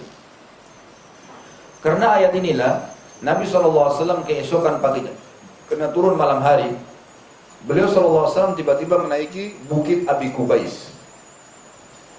Bukit Abi Kubais, sebuah bukit yang tidak terlalu tinggi. Kalau kita bisa katakan sekarang mungkin tingginya sekitar 5 meter sampai 7 meter. Bisa dinaikin oleh manusia dan dibuatlah tapak-tapak supaya orang bisa naik. Khusus untuk menyampaikan iklan di Mekah. Berada tempatnya di sekitar tempat sa'i sekarang, sebelah tempat sa'i. Ada bukit yang bisa dinaikin. Itu khusus untuk iklan. Tidak boleh orang naik ke gunung Abi Kubais kecuali orang yang sudah ditunjuk oleh Quraisy. Ada budak-budak tertentu yang memang mereka naik di situ. Nabi SAW tiba-tiba naik ke Bukit Abi Kubais. Dan Bukit Abi Kubais kalau ada yang naik berarti ada informasi penting. Seperti misalnya ada penyerangan yang ada pasukan yang akan menyerang Mekah. Atau ada anak kepala suku yang baru lahir. Atau ada kepala suku yang mati gitu kan. Seperti itulah. Maka Nabi SAW tiba-tiba naik ke Bukit Abi Kubais. Lalu kemudian beliau berteriak dengan suara keras. Wa sabaha. Terus beliau ulangi, wa sabaha. Wa sabaha ini, sabah artinya pagi. Wa sabaha digunakan dalam bahasa Arab untuk peringatan. Wa sabaha artinya hati-hati, musuh sudah dekat di pagi ini. Seperti itulah. Maka Nabi SAW ucapkan, wa sabaha, terus teriak. Sampai orang berkumpul semua, karena ini memang Bukit Abi Kubais tempat informasi. Waktu mereka mendekat, mereka kaget ternyata yang ada di atas adalah Nabi Muhammad SAW. Biasanya budak. Maka mereka kumpul semua. Lalu mereka mengatakan, As-Sadiqul Amin, orang yang paling jujur dan dapat dipercaya. Maka mereka pun semua kumpul. Setelah mereka kumpul, maka kata Nabi SAW, setelah mereka kumpul, bagaimana wahai Quraisy, kalau seandainya aku mengatakan bahwasanya di belakang bukit ini, ada bukit namanya As-Suwaida. As-Suwaida itu kalau kita naik ke atasnya, turun ke sebelah sana sudah di luar Mekah tuh. Bagaimana kalau saya katakan di belakang bukit ini, gunung ini, As-Suwaida, ada musuh yang sudah dekat dan akan menyerang kalian. Apakah kalian percaya? Maka kata mereka serentak semua berkata, tentu saja kami percaya, karena kami belum pernah menemukan kau bohong sekalipun. Nabi SAW tidak pernah bohong walaupun sekali, teman-teman sekalian. Itu luar biasa. Sekalipun tidak pernah bohong. Maka Nabi SAW mengatakan, kalau begitu percayalah wahai Quraisy, dan ketahuilah, pegangilah bahwasanya aku ini adalah seorang utusan Allah. Di antara keduaku ada siksaan yang sangat pedih bagi orang yang menolak. Artinya, ikuti saya, maka kalian akan selamat. Tiba-tiba saja, waktu mendengar kejadian tersebut, orang-orang Quraisy jadi diam semua, kecuali Abu Lahab. Abu Lahab ini nama lainnya Abdul Uzza, ya. Nama lainnya sebenarnya Abdul Uzza, tapi julukannya Abu Lahab. Abu Lahab ini paman Nabi SAW, paman kandungnya. Tiba-tiba mengatakan, tabban lak ya Muhammad, kecelakaan buat kau wahai Muhammad. Alihada jama'tana, apakah karena ini saja kau kumpulkan kami? Lalu Abu Lahab berkata, bubar kalian semua, jangan dengarkan Muhammad. Ternyata orang yang paling pertama menolak dakwah Nabi SAW siapa? Pamannya sendiri. Padahal kalau Abu Lahab tidak ngomong pada saat itu, ada kemungkinan orang bisa menerima, karena orang tahu itu orang jujur. Tapi ternyata pamannya sendiri yang menolak, sehingga akhirnya orang jadi percaya. Ini pamannya sendiri, ini paman sama ponakan gitu kan. Baik. Setelah itu Abu Lahab pulang menceritakan pada istrinya, lalu istrinya pun ikut-ikutan. Dan pada saat itu kebetulan anak Nabi SAW, ya, ada yang menikah dengan anak Abu Lahab. Ini kalau saya tidak salah Ruqayyah. Sebelum menikah dengan Utsman, sempat menikah dengan anak Abu Lahab. Lalu diceraikan. Disuruh oleh Abu Lahab ceraikan. Oleh istrinya juga begitu. Tidak cukup untuk itu.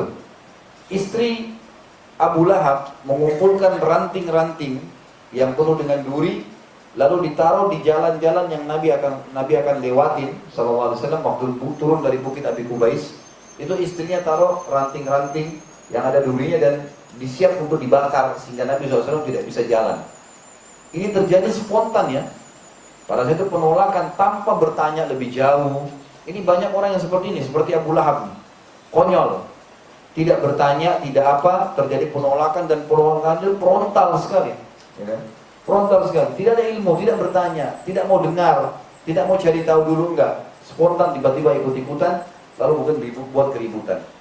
Maka karena perilaku Abu Lahab dengan istrinya ini, Allah khususkan satu surah dalam Al-Quran, surah Lahab. Ya, Al-Lahab ini surah nomor 111, ayat 1 sampai ayat 5. A'udzubillahi minasyaitonirrajim. Tabbat yada abi lahabin wa tabb, ma aghna anhu maluhu wa ma kasab, sayasla naran dzata lahab, wa imra'atuhu hammalatal hatab, fi jidha hablum min masad. Binasalah kedua tangan Abu Lahab. Artinya Kalau orang Arab mengatakan tabbat yada, binasa, hancur, tangan, ini maksudnya orang kalau usaha dari sukses sekali tiba-tiba hancur total. Ini namanya tabbat yadu. Tabbat yadu artinya hancur semuanya usaha yang pernah dia lakukan. Bahkan biasanya digunakan tabbat ini, ya, atau kalau orang Arab biasa mengatakan tabban laka, ini biasanya kehancuran yang fatal. Cerai sama istrinya, anak-anaknya mati, dia lumpuh, hartanya habis, seperti itulah. Allah gunakan kalimat ini, tabbat yada Abi Lahab, hancur semua Abi Lahab tuh, gara-gara perilakunya ini. Dan sesungguhnya ia pasti akan binasa. Tidaklah berfaedah kepadanya harta benda, karena Abu Lahab orang kaya raya.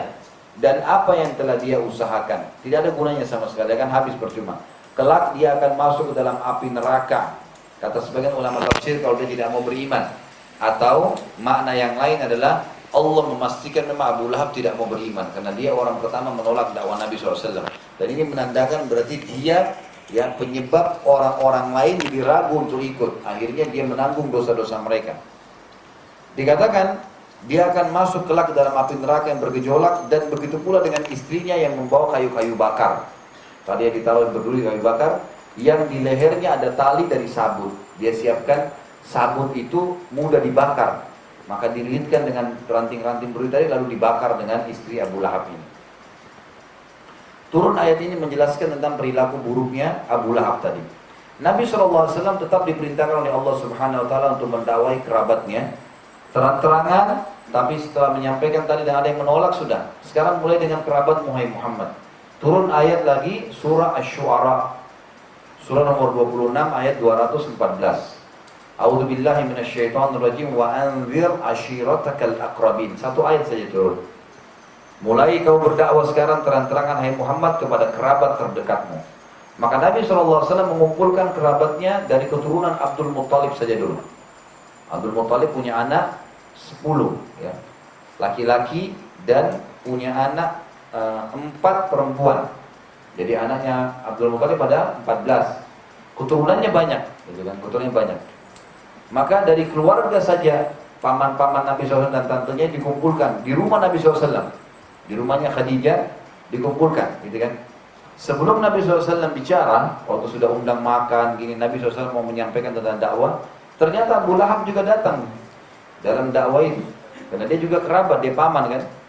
Waktu Nabi SAW mau bicara, tiba-tiba dia berdiri duluan. Lalu dia mengatakan, hai Muhammad, kalau kau mau sampaikan apa yang kau sampaikan di gunung, di bukit Abi Qubais yang kemarin, maka jangan kau bicara. Tidak ada yang mau dengar. Dan Abu Lahab dituakan di keluarga Abdul Muttalib ini. Melihat kejadian tersebut, orang semua jadi diam, karena ini orang tua. Dan banyak juga di antara mereka belum tahu apa yang Nabi SAW mau sampaikan, maka Nabi SAW menunda niatnya. Lalu beliau mengundang kedua kali keluarganya tanpa Abu Lahab. Abu Lahab tidak dikasih undangan, yang lain semua datang.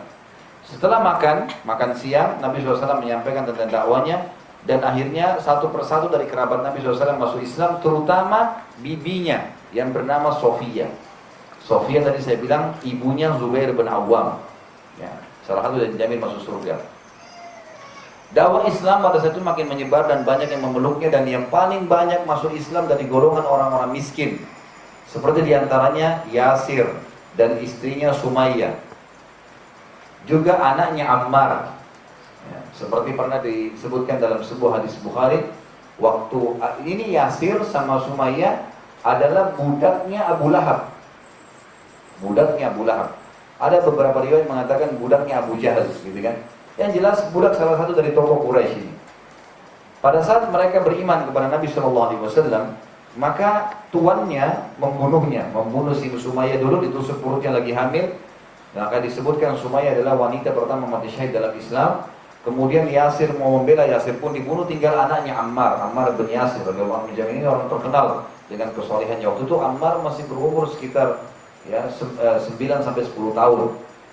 Maka Abu Jahal sempat berkata kepada Ammar, waktu itu, hai Ammar, ya, nanti akan kita sebutkan kisahnya. Saya tidak akan lepaskan kau dan saya akan bunuh kau, tapi bukan seperti orang tuamu. Saya akan bunuh kamu pelan-pelan. Saya akan kulitin kamu, pokoknya kamu kesakitan sampai kau meninggalkan agamanya Muhammad. Akhirnya Ammar bin Yasir radhiyallahu anhu meninggalkan, mengatakan baiklah, saya tidak mengikuti Muhammad. Abu Lahab tidak puas, Abu Jahal waktu itu ya, sempat menyiksanya, tidak puas, lalu Abu Jahal berkata, saya tidak akan lepaskan kau sampai kau bilang unta ini, ada unta lagi lewat, unta ini adalah Tuhanku. Maka Ammar berkata, saya mengatakan ini Tuhan, unta ini Tuhan saya. Sampai akhirnya dilepaskan oleh Abu Jahal. Tapi setelah itu Ammar ketemu dengan Nabi SAW, tapi Nabi SAW memaafkannya. Dan nanti akan kita jelaskan ada ayat yang turun berhubungan dengan masalah itu. Tapi yang jelas, orang-orang yang susah-susah ini banyak yang beriman kepada Nabi SAW karena mereka tidak dibawa dengan egonya. Mereka orang yang bekerja, pegawai, budak, dan mereka merasa mendengarkan kebenaran, mereka mau menerima karena tidak ada ego, tidak ada kesombongan. Orang-orang yang kaya ini justru banyak yang menolak dakwah itu. Selain keluarga Yasir, Sumayyah dan Ammar, juga ada Khabbab bin Arad radhiyallahu anhu. Ini sahabat Nabi yang mulia, yang luar biasa. Beliau ini seorang budak, sama dengan Bilal bin Rabah, Suhaib bin-Rumi, Amir bin Fuhair, Abdullah bin Mas'ud. Ini semua orang-orang yang dianggap lemah. Khabbab bin Arad tentu ini ada kisah sendiri ya. Di zaman Umar bin Khattab, pernah radhiyallahu anhu, beliau ditanya oleh Umar, wahai Khabbab, siksaan apa yang paling pedih menurut kau dulu Quraisy lakukan? Karena ini orang-orang suka disiksa dulu. Khabbab buka bajunya, teman-teman sekalian, Umar bin Khattab tiba-tiba nangis, dan sahabat semua nangis. Di zaman khilafahnya Umar bin Khattab, ternyata tulang ekornya Khabbab, dari atas tulang belakang ini sampai ke tulang ekornya, di sebelahnya pas itu ada lubang dalam, dari atas sampai bawah, lubang besar, ya, ukuran tangan, telapak tangan bisa dimasukkan, besar dan dalam. Umar bin Khattab tiba-tiba nangis, warnanya merah kehitam-hitaman.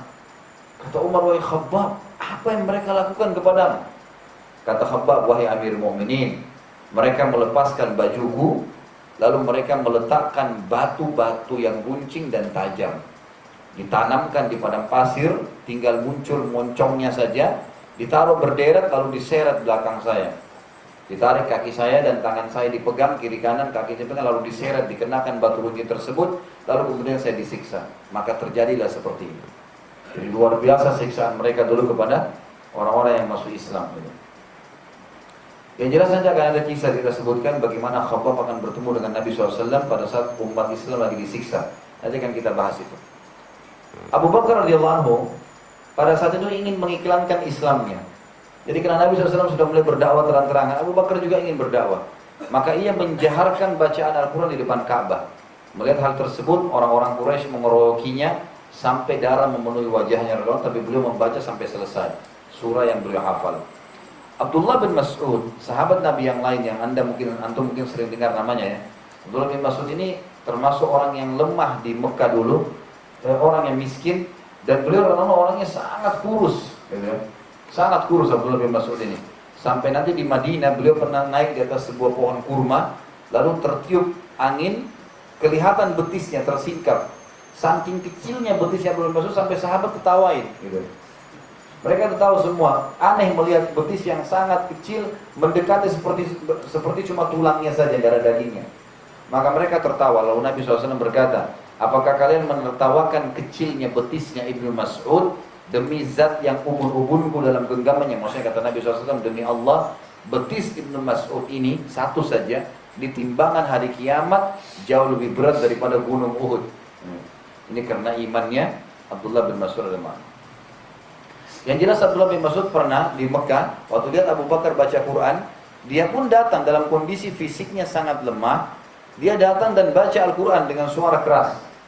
Dan dia sempat membaca, waktu itu sudah turun ada surah Ar-Rahman, beberapa ayat dia membacanya di depan Ka'bah. Lalu Quraisy mengeroyokinya, tapi tetap dia bertahan sampai dia membaca ayat-ayat yang dia hafal.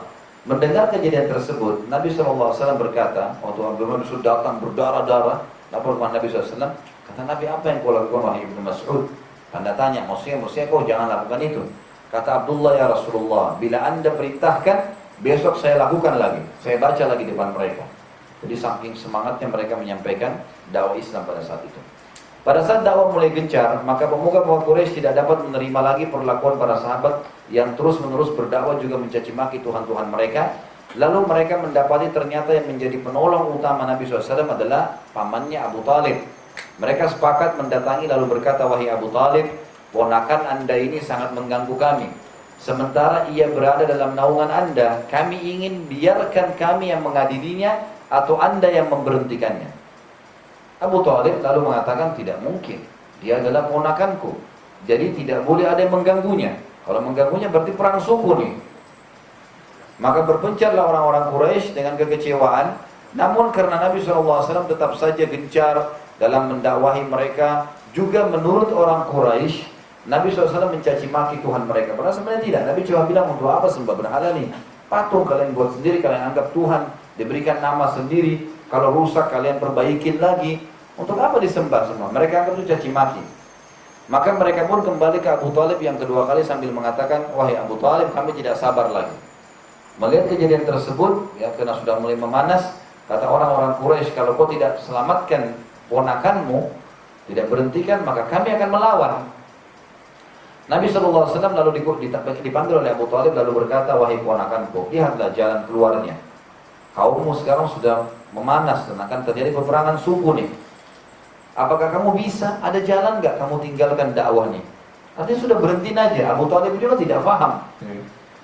Maka kata Nabi SAW, demi Allah wahai pamanku, kalau seandainya mereka orang-orang Quraisy itu meletakkan di tangan kananku matahari, matahari diambil ditaruh di tangan kananku, dan mereka mengambil bulan mereka letakkan di tangan kiriku, untuk aku tinggalkan dakwah ini aku tidak akan tinggalkan.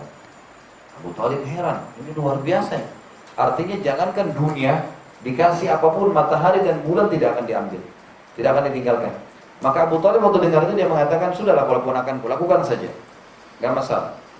Melihat tekad Nabi SAW yang begitu besar dalam mempertahankan dakwanya, maka kata Abu Talib, ya, pada saat itu kami, waktu itu kebetulan Abu Talib mengajak beberapa keluarganya dan suku dari Abdul Muttalib.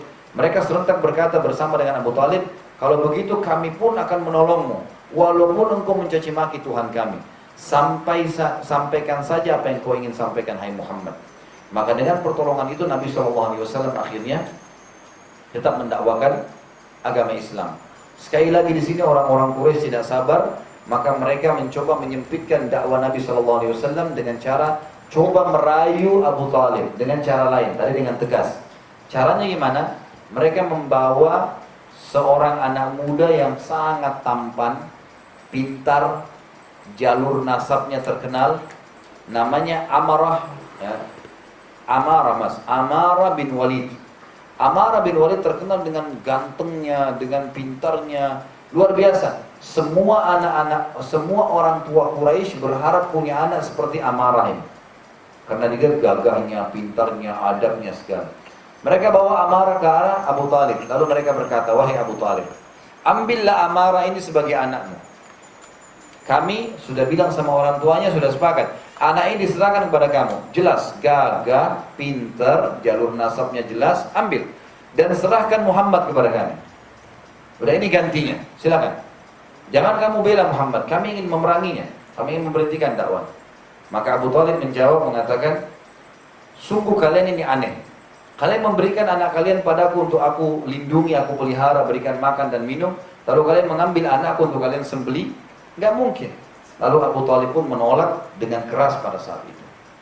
Karena melihat ternyata dengan cara ini tidak berhasil, maka orang-orang Quraisy sekarang menuju ke arah Nabi SAW langsung. Dan kita tutup bahasan kita dengan poin-poin ini, teman-teman sekalian. Orang-orang Quraisy mendatangi Nabi SAW, sepakat atau mereka kumpul di Darunah 2, mereka sepakat melakukan dua hal. Yang pertama, mengajak Nabi SAW untuk berdebat.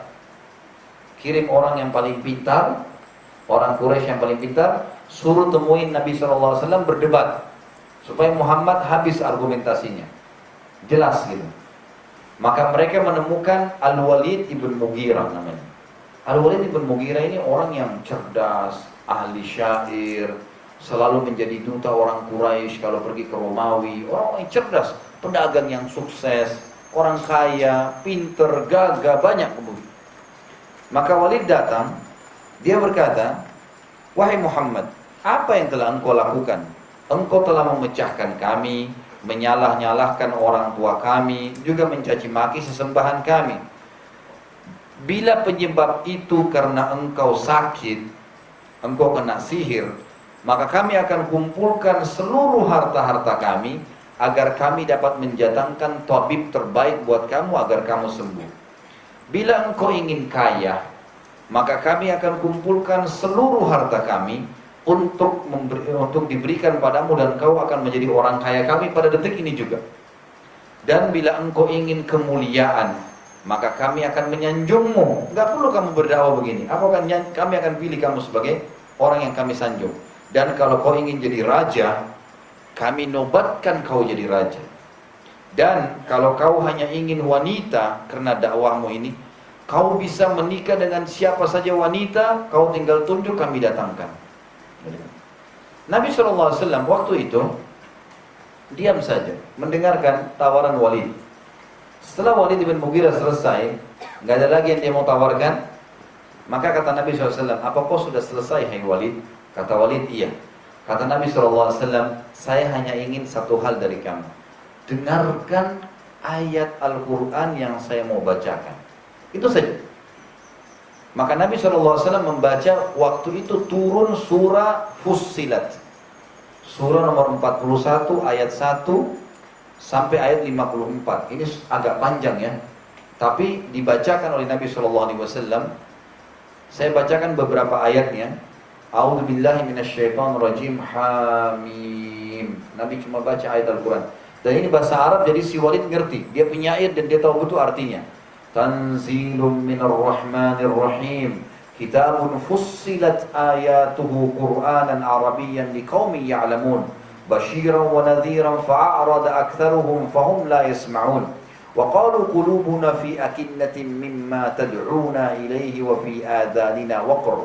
Wa fi adhanina waqr wa min bainina wa bainika hijabun fa'mal innana 'amilun. Qul innama ana basharun mithlukum yuha ilayya annama ilahukum ilahun wahidun fastaqimu ilaihi wastaghfiruh wa wailul lil musyrikin alladzina la yu'tuna az-zakata wa hum bil akhirati hum kafirun innal ladzina amanu wa 'amilus solihati lahum ajrun ghairu mamnun qul a innakum latakfuruna billadzi khalaqal arda fi yawmayn wa taj'aluna lahu andada dzalika rabbul alamin wa ja'ala fiha rawasiya min fawqiha wa baraka fiha wa qaddara fiha aqwataha وقدر فيها أقواتها في 4 أيام سواء للسائلين ثم استوى إلى السماء وهي دخان فقال لها وللأرض ائتيا طوعا أو كرها قالتا أتينا طائعين فقضاهن 7 سماوات في يومين وأوحى في كل سماء أمرها وزينا السماء الدنيا بمصابيح وحفظا ذلك تقدير العزيز العليم فَإِنْ أَعْرَضُوا فَقُلْ أَنْذَرْتُكُمْ صَائِقَةً مِثْلَ صَائِقَةِ عَادٍ وَثَمُودَ. Saya sebutkan sampai ayat 13-nya, tapi ayat ini sebenarnya surah sampai ayat 54 ya. Ayat 13 ini yang jadi saksi bahasan kita, ayat 1 sampai ayat 13. Artinya Hamim adalah potongan ayat-ayat awal dari Al-Quran yang Allah lebih tahu artinya atau nama lainnya surah itu. Seperti Alif Lam Mim, Hamim, Yasin, Toha. Ini hanya Allah yang tahu artinya atau nama lainnya surah itu. Diturunkan dari Tuhan yang maha pemurah lagi maha penyayang. Kitab yang dijelaskan ayat-ayatnya, yakni bacaan dalam bahasa Arab untuk kaum yang mau mengetahuinya. Karena kalian ngerti bahasa Arab, ini untuk kalian nih. Yang membawa berita gembira bagi yang patuh dan membawa peringatan bagi yang membangkang. Tetapi kebanyakan mereka justru membangkang dan tidak mau mendengarkan. Coba dengar dulu, gitu kan? Tidak mau mendengarkan. Mereka berkata, hati kami berada dalam tutupan yang menutupi apa yang kau seru hai Muhammad kepada kami. Dan telinga kami ada sumbatannya. Dan antara kami dan kamu ada dinding pemisah. Maka berbuatlah semaumu, ya. Hai Muhammad, maksudnya kata Allah SWT, katakan Muhammad kepada mereka, kalau begitu bekerjalah kalian, semau kalian, kami pun akan tetap bekerja. Kalau kalian tetap mau sembah berhala, silakan, kami tetap akan mendakwakan tauhid ini. Katakanlah bahwasanya aku hanya seorang manusia seperti kalian. Diwahyukan kepadaku bahwasanya Tuhan kalian adalah Tuhan yang Maha Esa, maka tetaplah pada jalan yang lurus menuju kepadanya dan minta ampunlah kepadanya. Dan kecelakaan besar bagi orang yang mempersekutukan Allah, yaitu orang-orang yang menunaikan zakat dan mereka orang-orang yang tidak menunaikan zakat dan mereka kafir terhadap kehidupan akhirat. Sesungguhnya orang-orang yang beriman dan beramal soleh, mereka mendapatkan pahala yang tidak akan putus-putus. Katakanlah hai Muhammad, sesungguhnya patutkah kalian kafir kepada Tuhan yang telah menciptakan bumi dalam 2 masa, dan kamu adakan sekutu-sekutu baginya yang tidak bisa memberikan manfaat atau mudarat. Yang bersifat demikian itu adalah Rabb semesta alam. Dan dia menciptakan bumi yang di atasnya terdapat gunung-gunung yang kokoh, dan dia memberkahinya, juga dia menentukan padanya kadar makanan-makanan penghuninya dalam 4 masa. Penjelasan ini sebagai jawaban bagi orang-orang yang bertanya. Kemudian dia juga menuju ke langit Allah, lalu langit itu masih berupa asap. Lalu dia berkata kepadanya dan kepada bumi, datanglah kepadaku dalam keadaan tunduk suka hati atau dalam keadaan terpaksa. Maka bumi dan langit berkata, kami datang dengan suka hati. Maka dia Allah menjadikannya 7 lapis langit dalam 2 masa. Dia mewahyukan pada tiap-tiap langit urusannya, dan kami hiasi langit yang dekat dengan bumi dengan bintang-bintang yang cemerlang, dan kami memeliharanya dengan sebaik-baiknya. Demikianlah ketentuan zat yang maha perkasa lagi maha mengetahui. Ayat 13, jika mereka berpaling setelah engkau sampaikan ini hai Muhammad, maka katakanlah, aku telah memperingatkan kalian petir seperti petir yang telah menimpa kaum Ad dan kaum Thamud. 2 kaum yang telah Allah subhanahu wa ta'ala hancurkan. Kaumnya Nabi Hud, kaum Ad, dan juga kaum Thamud, kaumnya Nabi Saleh. Ini sebenarnya kaum suku-suku Arab yang telah diutus Nabi sebelumnya, yang mereka kufur, akhirnya Allah subhanahu wa ta'ala membinasakan mereka. Kebetulan orang-orang Quraisy tahu benar tentang kisah Ad dan Thamud, karena mereka suku-suku Arab, dan tahu kisah Nabi Saleh dan Nabi Hud. Mereka tahu karena ini nabi-nabi dari Jazirah Arab, maka mereka tahu tentang itu. Begitu Nabi SAW ucapkan ayat yang ke-13, maka Al-Walid ketakutan. Kemudian dia berdiri, lalu menutup mulut Nabi SAW sambil mengatakan, jangan kau lanjutkan hai Muhammad, jangan kau lanjutkan. Aku memohon padamu atas nama rahim kamu. Maksudnya kami ini masih kerabatmu semua, gitu kan? Maka tiba-tiba saja Nabi SAW diam, lalu Al-Walid pun duduk. Duduk. Lalu Nabi SAW ada riwayat yang mengatakan memberhentikan, ada yang mengatakan melanjutkan beberapa ayat. Setelah itu, Walid ini sebenarnya belum pernah mendengar dari Nabi SAW, baru kali itu, dan baru kali itu dia mendengar dengan tenang. Karena tadinya dia bicara duluan, sekarang Nabi SAW menjelaskan, maka sekarang dia dengarkan. Maka dia benar-benar tersentuh. Pada saat dia berdiri dan kembali ke Darun Nadwa, tempat berkumpulnya orang Quraisy, maka tiba-tiba saja waktu pertama dia pergi dalam kondisi marah. Orang-orang Quraisy mengatakan, Walid pergi ke sana. Dia bilang, saya akan mengalahkan Muhammad, saya akan tundukkan dia, saya penyair, saya gini, saya gitu. Jadi dia dengan wajah emosi. Waktu dia kembali ke Darun Nadwa, dalam kondisi wajahnya kayak orang yang baru dapat ilmu dan tersentuh dengan ilmu itu, gitu kan? Orang yang merasa merendah akhirnya. Orang-orang Quraisy mengatakan, demi Allah, sesungguhnya kau telah datang dengan raut wajah bukan seperti waktu kau pergi hai Walid. Ada apa? Lalu dia berkata, demi Allah wahai kaumku, aku telah mendengarkan perkataan yang belum pernah aku dengar sebelumnya. Ketahuilah, perkataannya Muhammad itu sangat indah yang dia bawa, juga sangat jelas. Tertingginya, yang paling tinggi dalam ilmu grammar bahasa Arabnya, itu sungguh berbuah, susah untuk ditantang. Dan perkataan terendahnya, yang paling sederhana, itu sudah mencukupi memberikan penjelasan. Dan pastilah perkataannya ini akan menang dan tidak akan terkalahkan. Ini perkataan bukan main-main nih. Ayat Al-Quran yang turun. Nabi SAW tentunya dikaruniai di dalam Al-Quran, teman-teman sekalian, bahasa Arab, dan bahasa Arab Al-Quran adalah bahasa Arab yang tingkat sastranya sangat tinggi.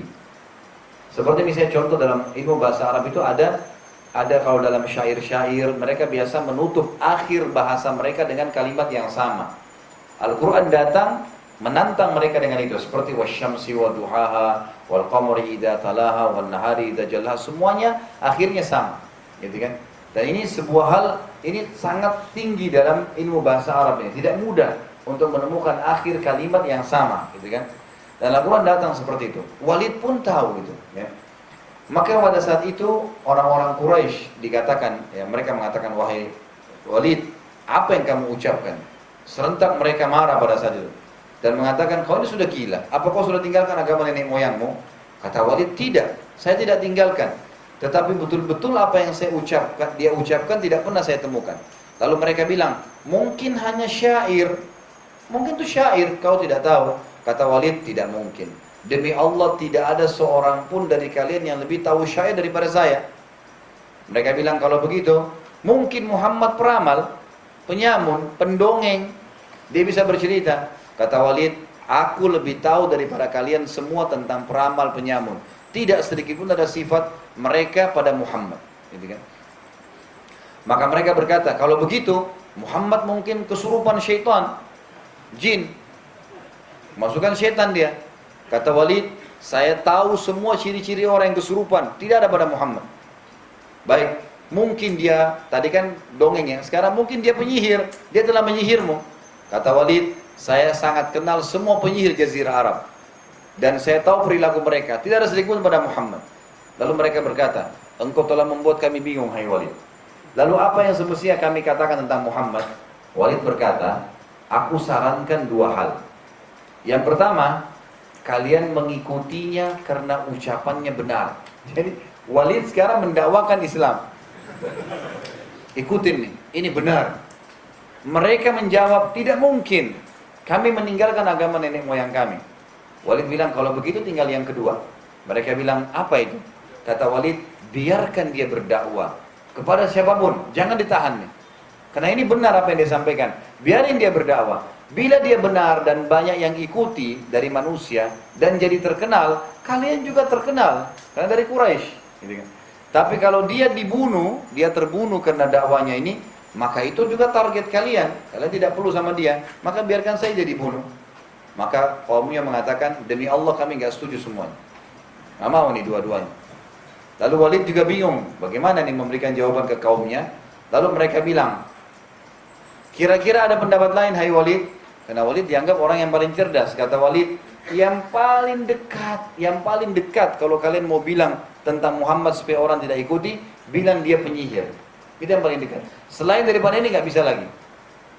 Di sini subhanallah, kalau Walid tetap komitmen tadi, dia tetap mendakwai kaumnya, bisa dapat hidayah.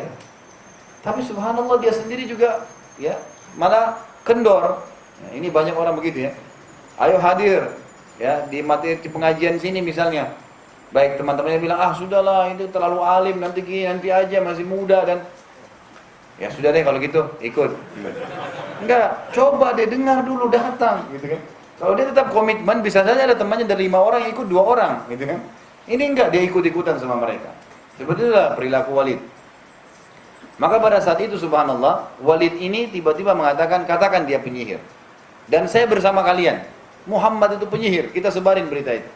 Maka Allah subhanahu wa ta'ala menurunkan ayat-ayat khusus buat Al-Walid ibn Mughirah. Surah Al-Muddathir, surah nomor 74, ayat 11 sampai ayat 30. Bunyinya, a'udzubillahi minasyaitonirrajim.